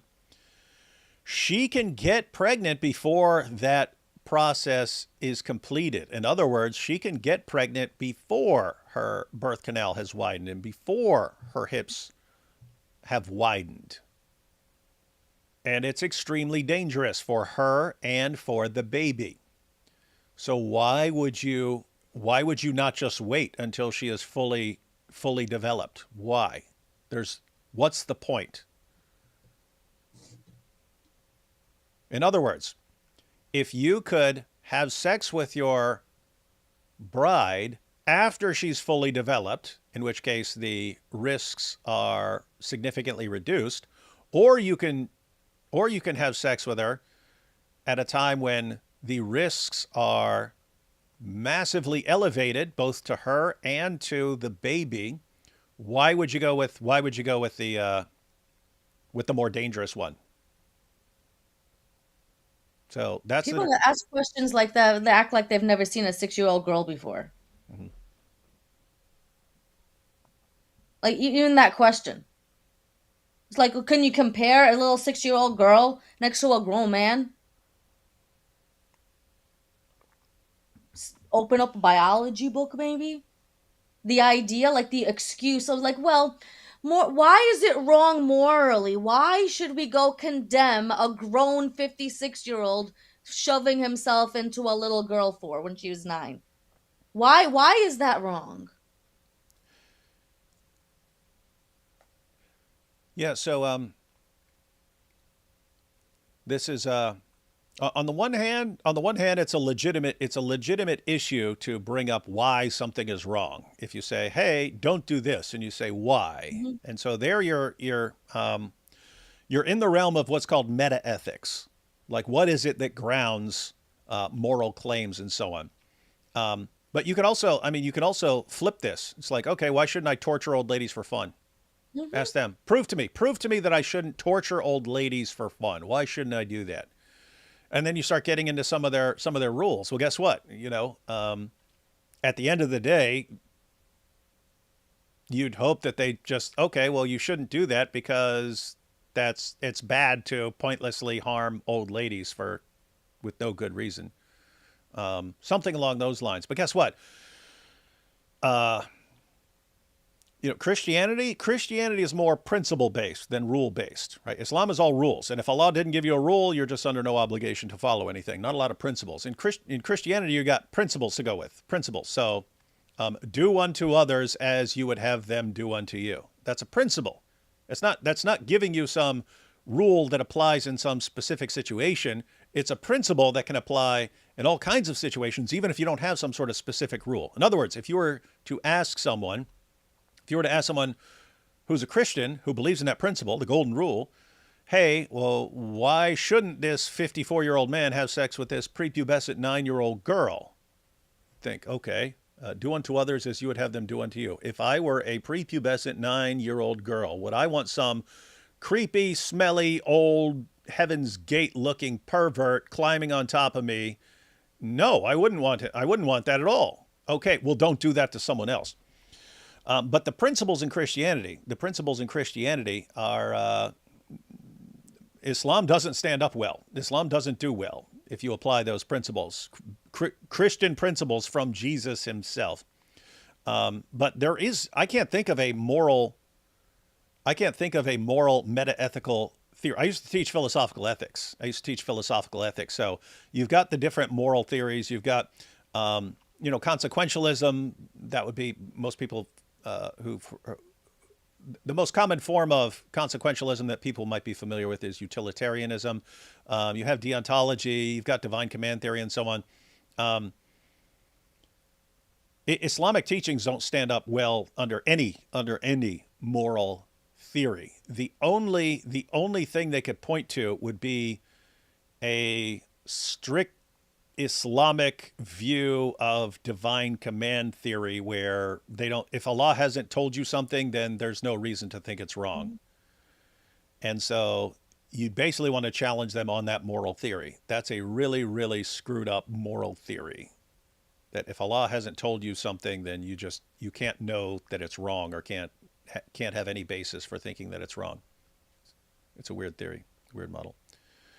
Um, anyway, roll with some of that. Think through it, and always flip things back on them. If they say, "Well, prove to us that a 54-year-old man should not have sex with a prepubescent 9-year-old girl," it's like, okay, why do you think that's a good idea? Why do you think it's a good idea to put little girls needlessly at risk? Why? Why do you think that's a good thing to do? Why would God do that?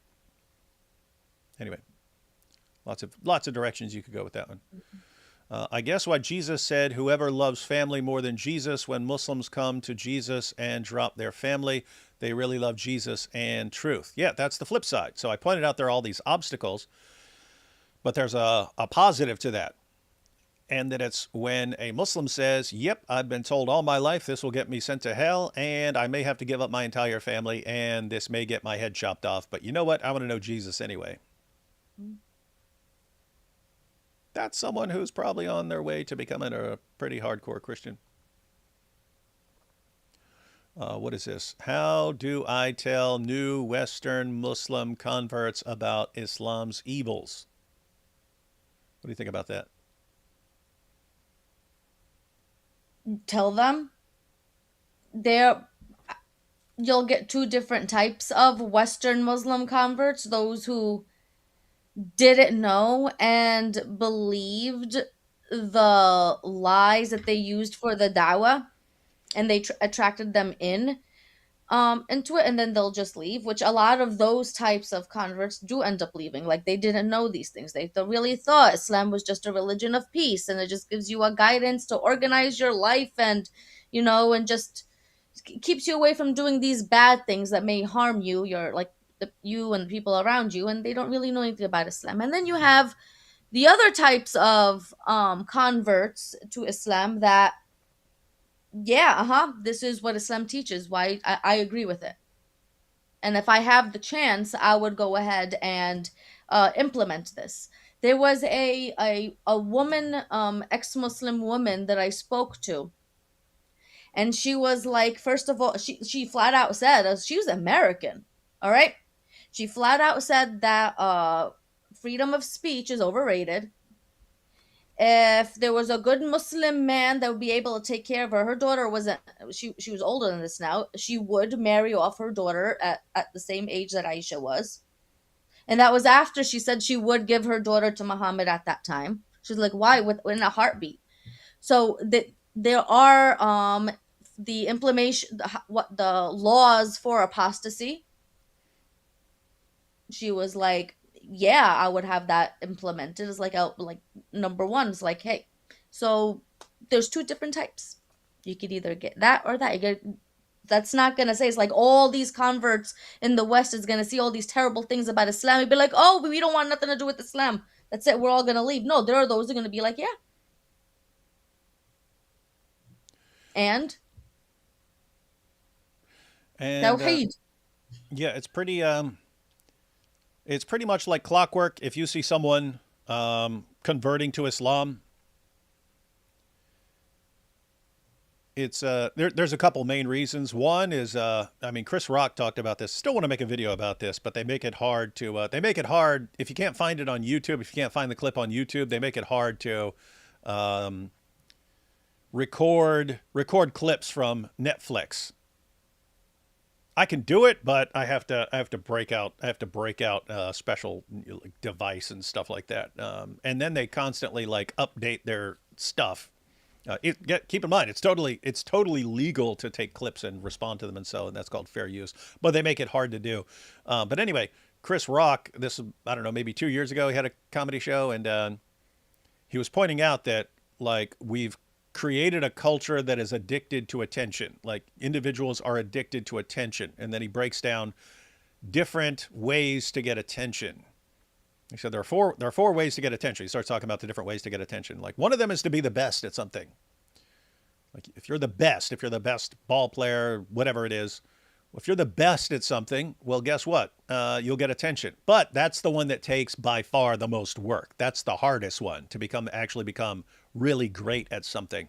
That's really, really, really difficult to do. And then he goes through some other ways and just take your clothes off.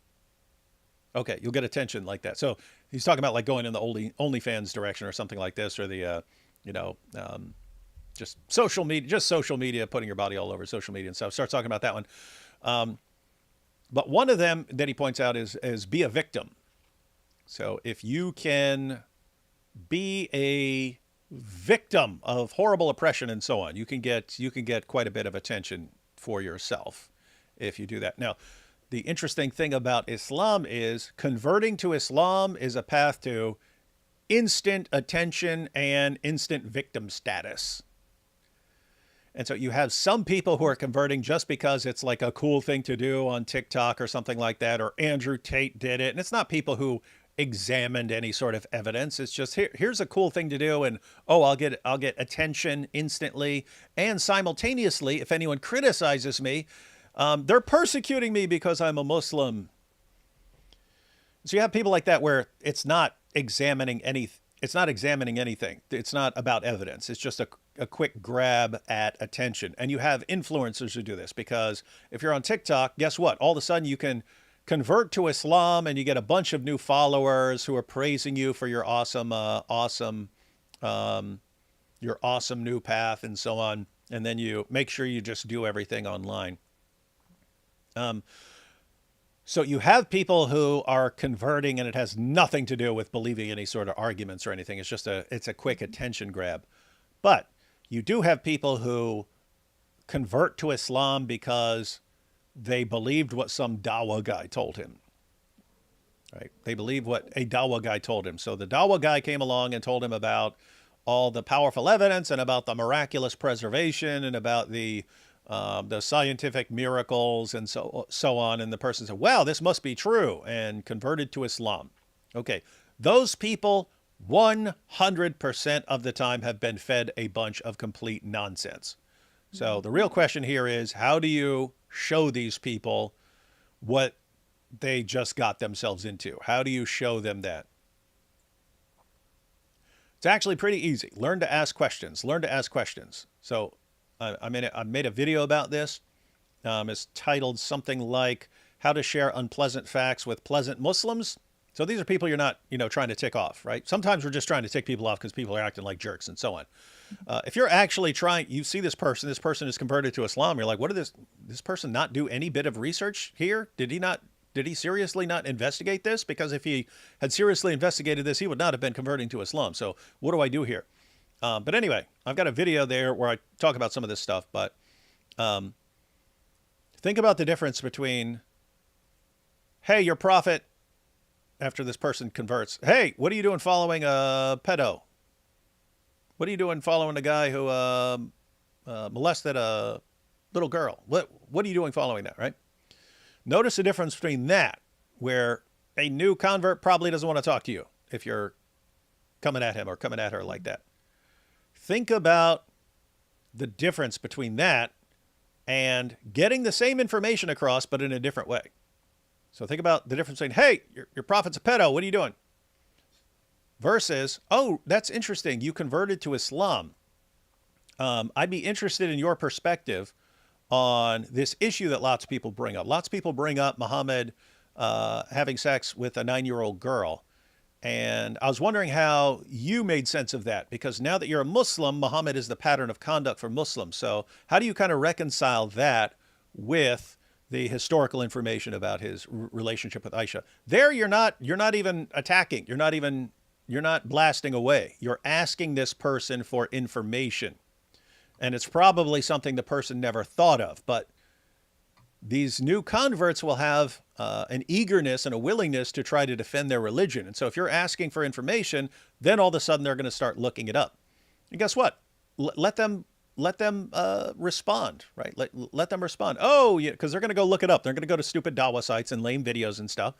And then they're going to say, oh, well, it was because Muhammad saw the potential in Aisha or something like that. Or they might even go like dumber than that. Oh, but actually, she was 21. She was 21. If you do the math and you put this source together with that source together with this and that, and then they might read a stupid article made for dumb people.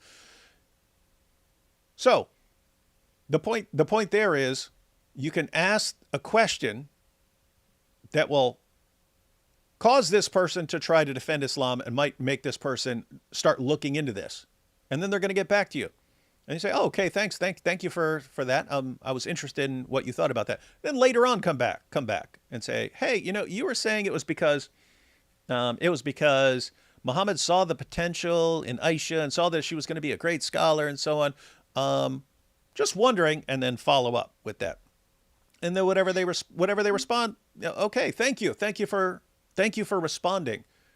And then you just, over time, you keep bringing up more and more things that this person definitely didn't hear from the Dawa guys, right? Because they're given a totally skewed view of Muhammad that doesn't include anything accurate about Muhammad. So in theory, in some ideal world, when someone comes along and preaches Islam to you and tells you you have to build your life around this guy, you would think that someone would say, okay, I really need to investigate this guy first before I build my entire life around him. Sadly, people don't. Oh, really? That's why I should convert? Okay, let me do that.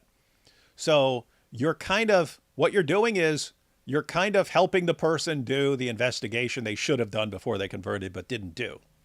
So how do you do that? How do you help a person who should have done this research but was instead gullible and just believed the Dawa script? How do you help that person do the research he or she should have done but didn't? That's what you're looking to do. Anyway, my thoughts on that. A couple more. David, I think something is wrong with your camera. Your skin is looking very pink. You look normal. I know I look normal, but this person here, okay, I can adjust there. That better? Oh, yes. Am I looking Very pink now? less- Am I looking pink now, Pendragon? All right. Everyone wants black and white D Wood. Man, I'm super late. Hi, Sarah. Hi. You could have done like Sneeko and eat on camera. Accidentally. Oh, yeah. And make sure it's some, wasn't that pork ribs or something like that? Yeah. Oopsie. Thank you for having this live stream. Not many Christians realize the challenges and loneliness ex-Muslims like me face in order to follow Jesus Christ. Yeah, and that's why we're having this discussion. It is difficult, right? Mm-hmm. Yeah. It can be difficult. Again, this would, if someone's in the West, then they're around lots of Christians, lots of non-Muslims their entire lives and so on. If your family's Muslim and so on, all of a sudden you're not following that, then I don't know, that's your family. That's your family that you're now at odds with. And that can be some difficult times. God sets the lonely in families. He leads out the prisoners with singing, but the rebellious live in a sun-scorched land. Based. Ramadan, no. Ramadan, yes. Momo would have agreed. And I wish you could equip us atheists more. Adore you. I'm equipping you with the gospel. Oh, hey, that's interesting. Oh, okay, so this was the question earlier. What do I say, though? He keeps asking about what moral judgment when I condemn Momo for being with Aisha. They talk about moral theology. What do I do? Okay, so this is interesting. This is from an atheist perspective. So this is an atheist saying, hey, what's up with your prophet having sex with a 9-year-old girl? And so they would respond to an atheist by saying, how do you decide what's right or wrong? How can you, on what basis do you condemn sex with a 9-year-old girl? Yeah, that is kind of an issue. Like in other words, that is a question for you. Like, Mm-hmm. on what basis do you condemn something as wrong? So either you'd have to come up with an answer for that. It's on this basis that I view something as wrong.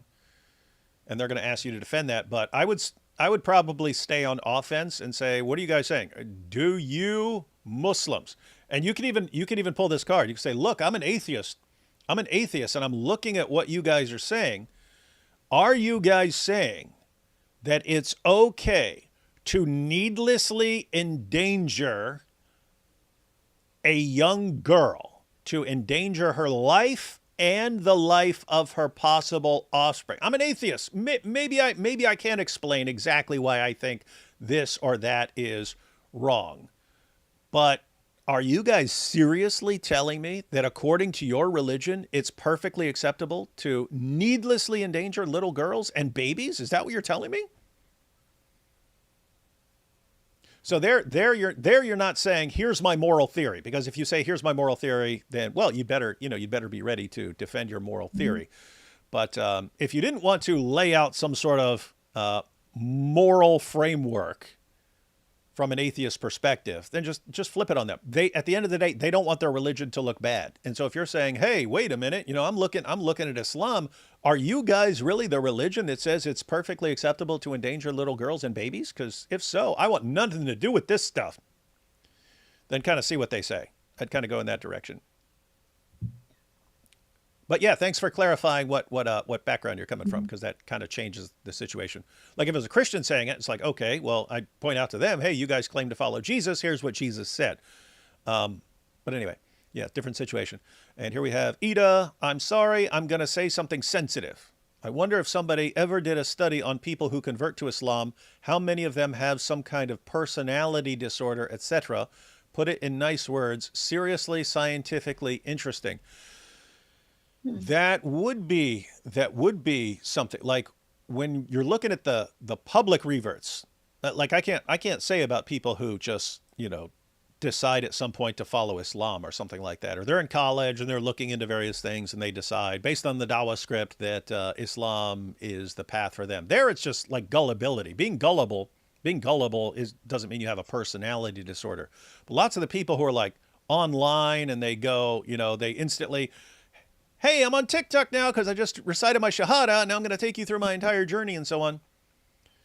It seems like there's a lot of narcissistic personality disorder, and Islam is just an easy path to attention for narcissists. Oh, Histrionic personality disorder. Um, it's weird. Years ago, I thought that if we could just get a bunch of Dawa guys who are narcissists and psychopaths, they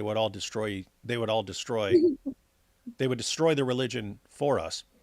What's weird is couldn't get the psychopaths. I don't know. They almost all ended up being narcissists, like all the Dawa guys that were sort of nudging into positions of prominence. Never figured that out, because back when all this is being planned to destroy Islam, I figured it'd be roughly even, because these are the guys who, your narcissists and your psychopaths and so on, those are the people who will, those are the people who would do well at Dawah. But so I would have thought it would have been roughly even, but it's almost all narcissists. Seriously weird. But yeah, that would be interesting, Ida. All right. So we'll be wrapping up. We'll be wrapping up soon. But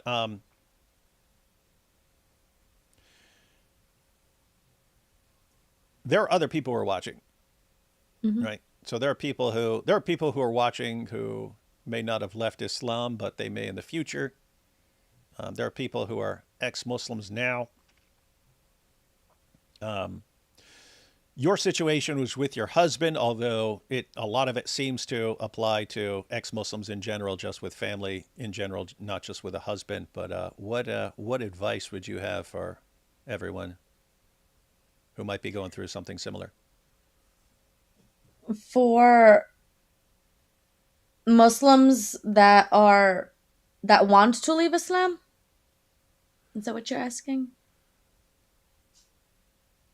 or just in general, in a whole? I'm talking about, so it's like different situations. So one, you might Mhm. have women who've left Islam, but they're still Mm. married to a Muslim husband, or could be different situation. Could be a an ex-Muslim man who's still married to a Muslim wife. That's a different situation. I have heard it. I have heard it before, but Mhm. usually that marriage isn't going to last because the woman's not Yeah. supposed to be married to a Hmm. non-Muslim. So normally someone's going to break that up. Although I have seen that continue because the woman doesn't take it seriously enough to follow that, but she still believes in Islam. So you have that kind of situation. So anyway, you have people who are you have people who want to leave Islam, but they just don't want to ruin their families. And so they actually Yeah. continue pretending to be Muslims around their families. And you have people who will do that their entire lives. You have people who do that Yes. their entire lives because they don't want to upset their family. But then you have the people who are officially ex-Muslim, but they still have Hmm. to, figure out how to do their best to get along with their, let's say, husband or with their family and so on.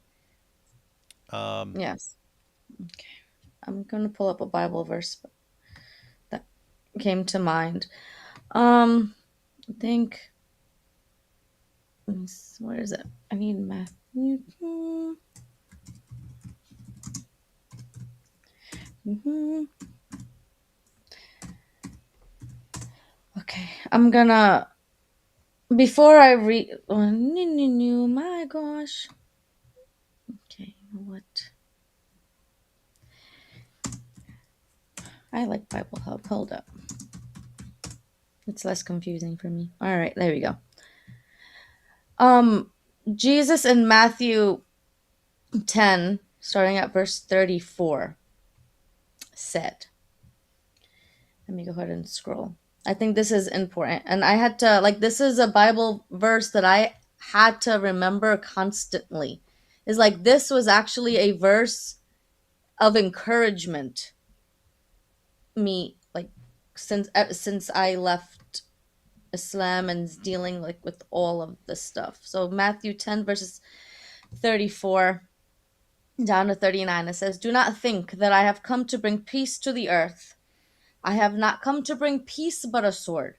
For I have come to set a man against his father, and a daughter against her mother, and a daughter in law against her mother in law, and a person's enemies will be those of his own household. Whoever loves father or mother more than me is not worthy of me, and whoever loves son or daughter more than me is not worthy of me. Whoever does not take his cross and follow me is not worthy of me. Whoever finds his life will lose it, and whoever loses his life for my sake will find it."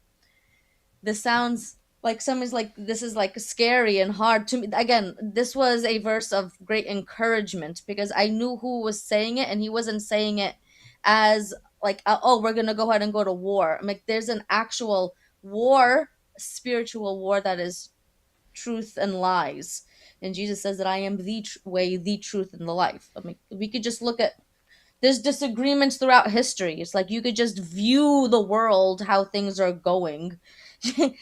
And this shouldn't really be surprising. Like think about Thanksgiving dinners when you're sitting, you see these people's like, oh, Thanksgiving dinner, just don't talk about politics, don't talk about religion. Why? There's gonna be disagreements. So this really shouldn't be such a controversial passage of scripture if you just take it as it is reading it. um the reason why I say so, there are, looking back, I wish I had somebody to give me advice on how to do these things. I think I would have used a lot more wisdom maneuvering through situations. Um especially for women who are married to Muslims. First of all, if you're a Christian, don't marry a Muslim. That's stupid. Don't do it. I was gonna ask you about that because that's Hmm. I get that horror story pretty much wherever I go. I go speak at a Don't. conference. There's almost always someone who wants to talk to me about the situation she's in, or it could be man or a woman talking about the situation like their sister or someone is in. But it's always very similar. It's I fell in love with a Muslim man, or my sister fell in love with a Muslim man, and um, yeah, tried talking to her. She won't listen. He treats her like a princess. They're so madly in love, and so on. And they have a What baby. what do I tell her? What do I tell her? And it's just after years of hearing the same story and seeing the same results over and over again, I eventually got to the point where, hey, go ahead and try and show her that this is a bad idea, but you're probably not going to be able to do it. You're probably not going to be able to do it. Hmm. Yeah. And so she's probably just going to go ahead and marry the guy and so on.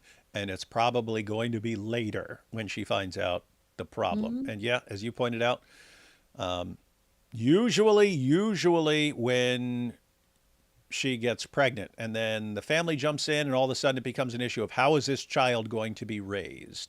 And they, at that point, they want the child to be exclusively raised as a Muslim, and then there's way more pressure at that point for the woman to become a Muslim so that there's no confusion ever for the child. And then Hmm.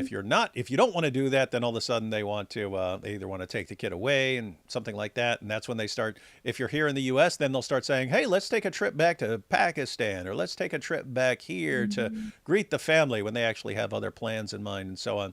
And so, um, like I'll tell people, it's like, sorry, just based on experience, again, try everything you can, but based on experience, just people aren't in the right state of mind to carefully consider your reasons. They're in love with someone.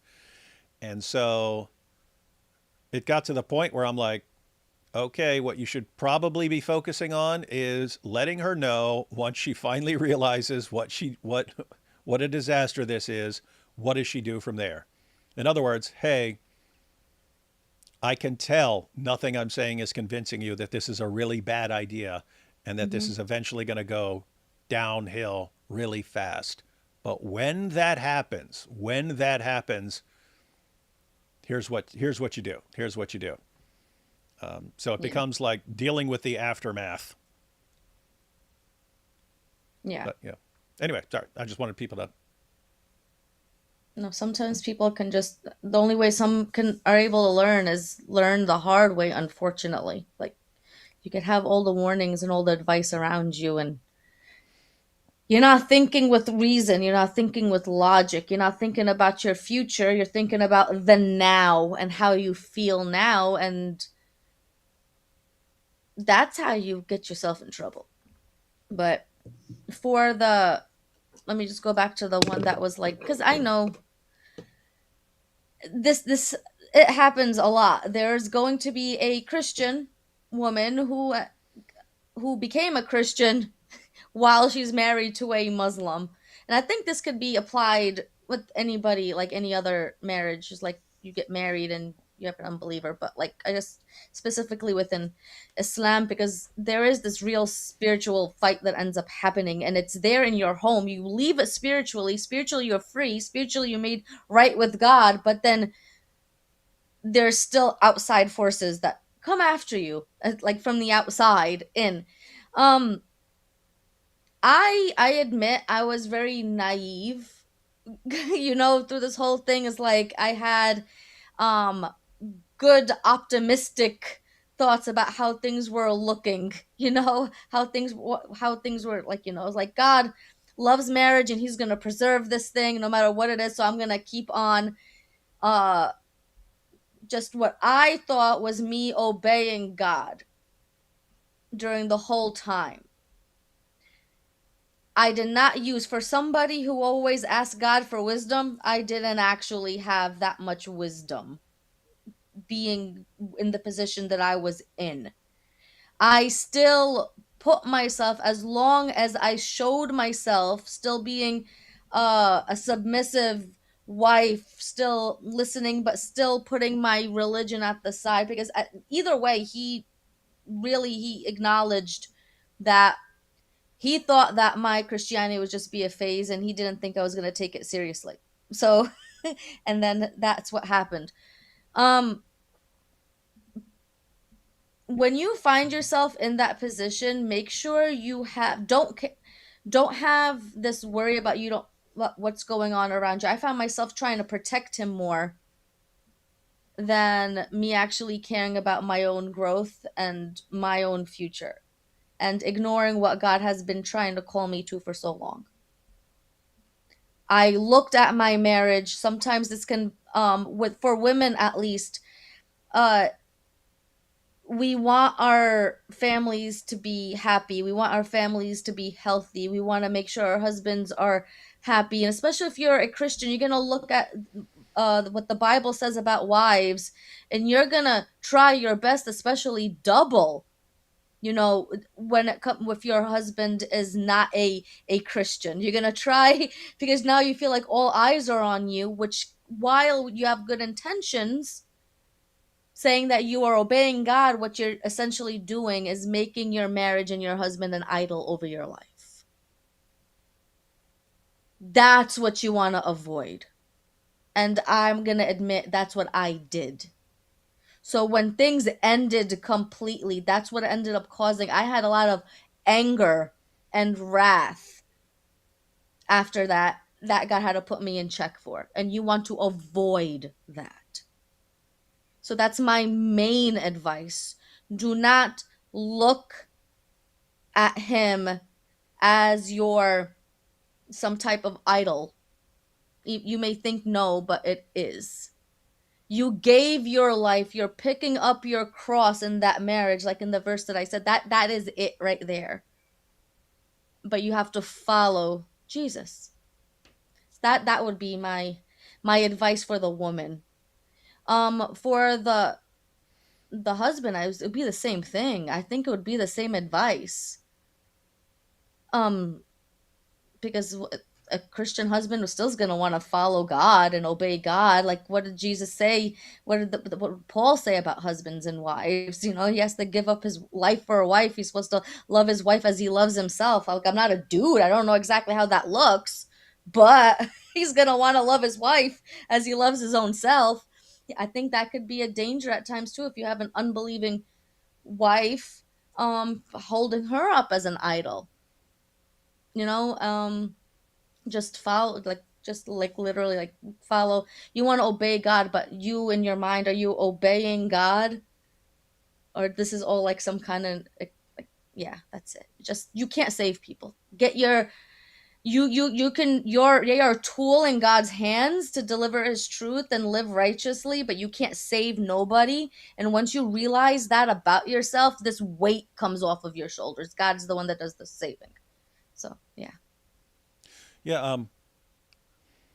As far as us not being able to save people, um, that's I haven't looked into the details, but Mary Harp has said that that's something Muhammad wrestled with his uncle. He wanted his uncle to convert to Islam, but he never did. And she said, if you line up, because you got these passages that make it sound like it's up to us, but then you have these other passages which sound like Allah has decided everything. Allah has decided everything. He decided whether you're going Mm-hmm. to go astray, or he's decided whether you're going to be guided. So Mm-hmm. it's not on you. She said that if you actually line them up, it's before Muhammad's uncle dies. The passages are generally, it's on us. It's on you to. It's your decision, and it's on other people's. It's on other people's task list to get you to convert to Islam. And then after Muhammad's uncle dies, Muhammad's all broken up because, what, did I just fail? Did I fail at this? This was on me and I just did a bad job. And so Muhammad's ashamed. And then suddenly it switches to No, no, no. What are you talking about, man? Allah decides who. Allah decides who. Um, Hmm. Allah decides who's going to be guided and who's not going to be guided. That's not your decision. In other words, Hmm. it kind of lifted that off of Muhammad, lifted Muhammad's Hmm. burden off of him. It wasn't that he did it. He wasn't. It wasn't that he wasn't persuasive enough. It's that Allah just didn't want his uncle Abu Talib to be saved. But yeah, that is even though Muhammad had to wrestle with that. Um, yeah, guys, we do what we can, but ultimately, people, it's that's Hmm. between a person and God.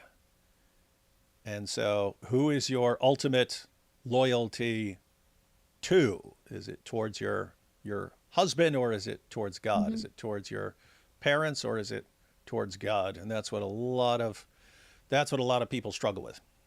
Hmm. A lot of Muslims struggle with that. Like, hey, I want to follow something else, but my goodness, look what this will do to my family. Yeah. That's what Nabil said. The first discussion we ever had, hours, went all night long. Not like these, not in the zut sense, but we actually sat there discussing Christianity and Islam all night long, and I let him do most of the talking. I let him do most of the talking because I like to ask questions to find out what people are at, where people are at, and what their reasons are, and so on. Um, and then, like, after he had fully gone through everything he believes about God and Muhammad and Jesus and the Quran and the Bible and so on, and after he explained his reasons for believing this, it's the miraculous preservation of the Quran and the scientific miracles and this and that. Then I asked him, yeah, I have a question. If you're wrong, do you want to know it? He said, but I'm not wrong. And I said, yeah, I didn't ask you if you're wrong. I said, if you were wrong, would you want to know it? And he actually just sat there thinking. And he said, yes and no. He said, yes, I would want to know the truth about God, but no, because it would destroy my family. And so I kind of saw right there this got this dual Hmm. allegiance here. I want to be faithful to God. I also want to be faithful to my family. And that's the situation lots of people are kind of stuck in. Now, Nabil, ultimate at the end of the day, he was more loyal to God than he was to his family. But guess what? From an Islamic perspective, in theory, you should be. Your ultimate loyalty should be to God. But in reality, Islam demands that nope, just follow what your parents taught and don't question it. So a lot of people in awkward situations. Yep.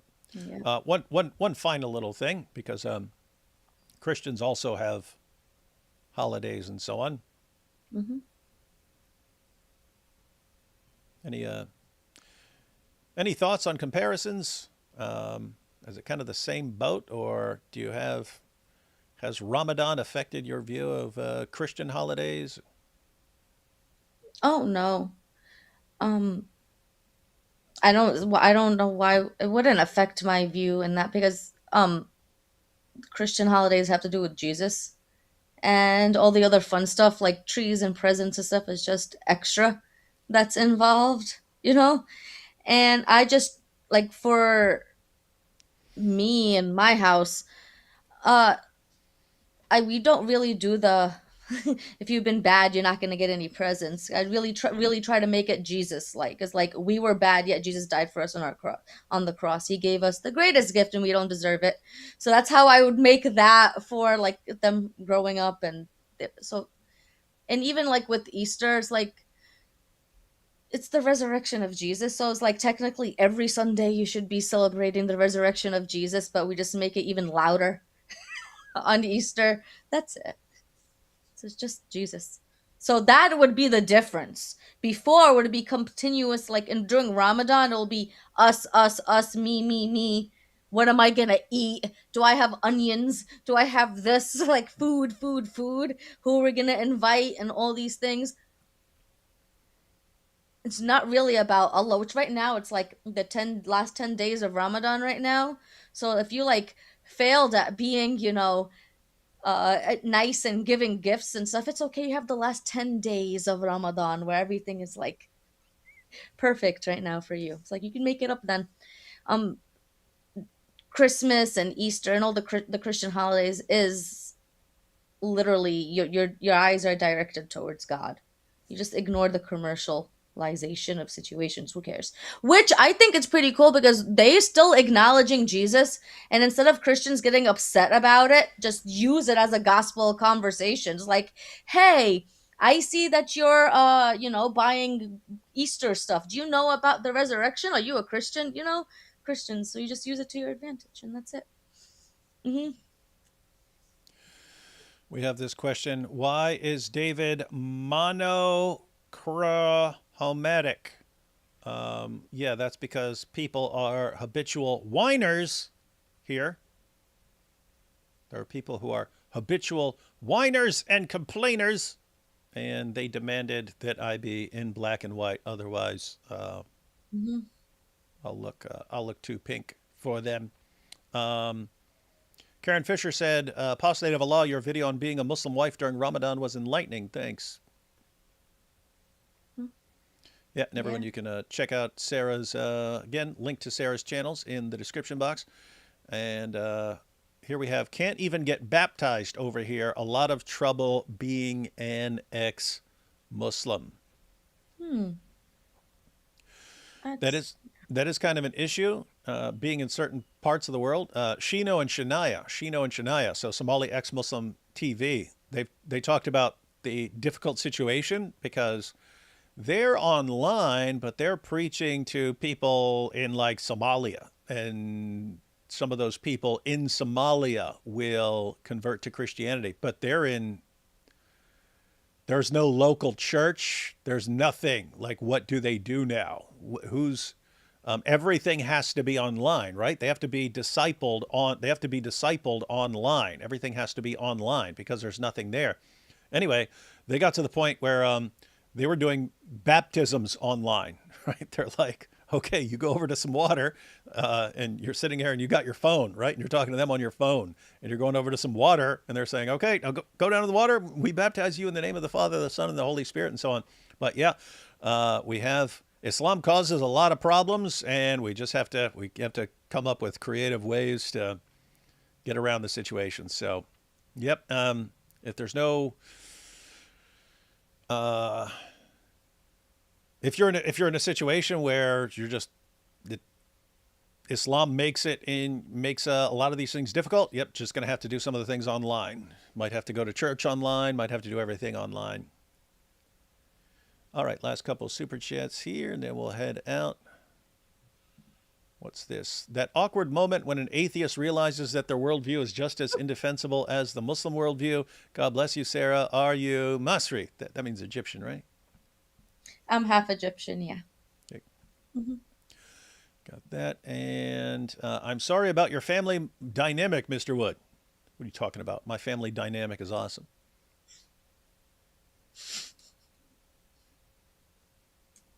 What do you mean, man? My family dynamic's awesome. Well, yeah. Oh, Hmm. if you mean when I was growing up, yeah. Well, sadly, everyone is dead. I have one brother. So I had a brother who died of an overdose. My mom died of an overdose. My surviving brother, my brother who he has OD'd before, but went to prison. I was always like, it was always mixed. It was always a mixed bag when he'd go to prison because like, now he's going to spend a couple years in prison. That sucks, but at least he's going to be clean for that time. Anyway, he's doing well. So we made sure. I told him while he was locked up. I said, you can't go back out there, man. You can't go back out where you're eventually going to run into your old friends, and you may stand strong for a while. Eventually, you're going to have a bad day, and just one time for old time's sake, and that's when you're right back into it. And I said, you got to get completely out of there and be around people who don't do any of that stuff. Anyway, so he actually paroled here. We had to work it all out. It's actually hard getting people to parole to another state because that state has to approve of it. The other state has to approve of it. You have to deal with the parole board and everyone else and get everyone's approval. But we did all that. So I am now the oldest.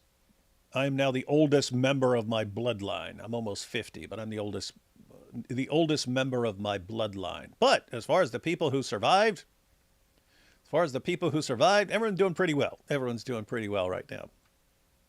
So, in other words, my family dynamic's okay now. And I was just telling my son, Luke. It was either yesterday or the day before, but I was saying, okay, we've got kind of a lot of screwed up stuff in our past, but it's kind of all gone, and we get to be the ones right now who decide like what our family stands for and like what our family traditions are and things like that. And I was like, and we have the ability to do all this right now for future generations and so on. So, yep, that's what we're Look focusing at on. God. Hmm? God's awesome. Yeah. God's awesome. Yeah. You know what's wild is like the context we were discussing it in is uh, we both want to like do some woodworking. I did it when I was younger and stuff like that, and he wants to do it. And I was like, well, let's start woodworking and stuff. And hey, our name is Wood. And I was like, and let's teach your little brother. He's got his youngest brother is 7. I was like, and let's teach him. Matter of fact, let's all make sure we do woodwork. It's like, what? Why can't we? Why can't this be the things that we do instead of drugs and everything? You know. Hmm. Anyway, so. And then, amen. Apostate of Allah, commercialized Christmas still points to Jesus. Hmm. And we have David Wood, the family patriarch, like Joshua. Yeah. And all right, that's about it. Any final thoughts on anything before we take off? No, that's it. Just don't convert to Islam. That's dumb. And you know better. And that's it, really. Yeah. I don't know. This is the awkward part. What are you supposed to say at the end? Yep. All right, guys. So anyway, thanks to Sarah for sharing that with us. Lots of times we're just focused on arguments and exposing Muhammad and so on, and we're not thinking about like the difficult times that people have going through all this stuff. So good to hear from it. Good to hear about that stuff, and good to hear advice for other people who are either going through that now or maybe going through that in the future and so on. So, yep. All right, everyone. So got the link again to Sarah's channel in the description box. Check out her videos. She does live streams and she makes videos. So check out her channel. Subscribe as well. And apart from that, in theory, I'll be talking to you all tomorrow with Mary Harp, who's going to lay out her case for why she believes that Muhammad's mother was, in fact, a prostitute. So that's where we'll be heading tomorrow. Catch That's y'all gonna then. be fun. Oh, yeah, and I'll have links to her articles where she shared all this. So if anyone wants to start cranking out videos or sharing that information or challenging your Muslim friends online and so on, could be a fun and exciting topic. Could be a fun and exciting topic for 2026. And Ida here says, thank you, Sarah. You're And welcome. thank you, Ida. All right. Catch y'all next time.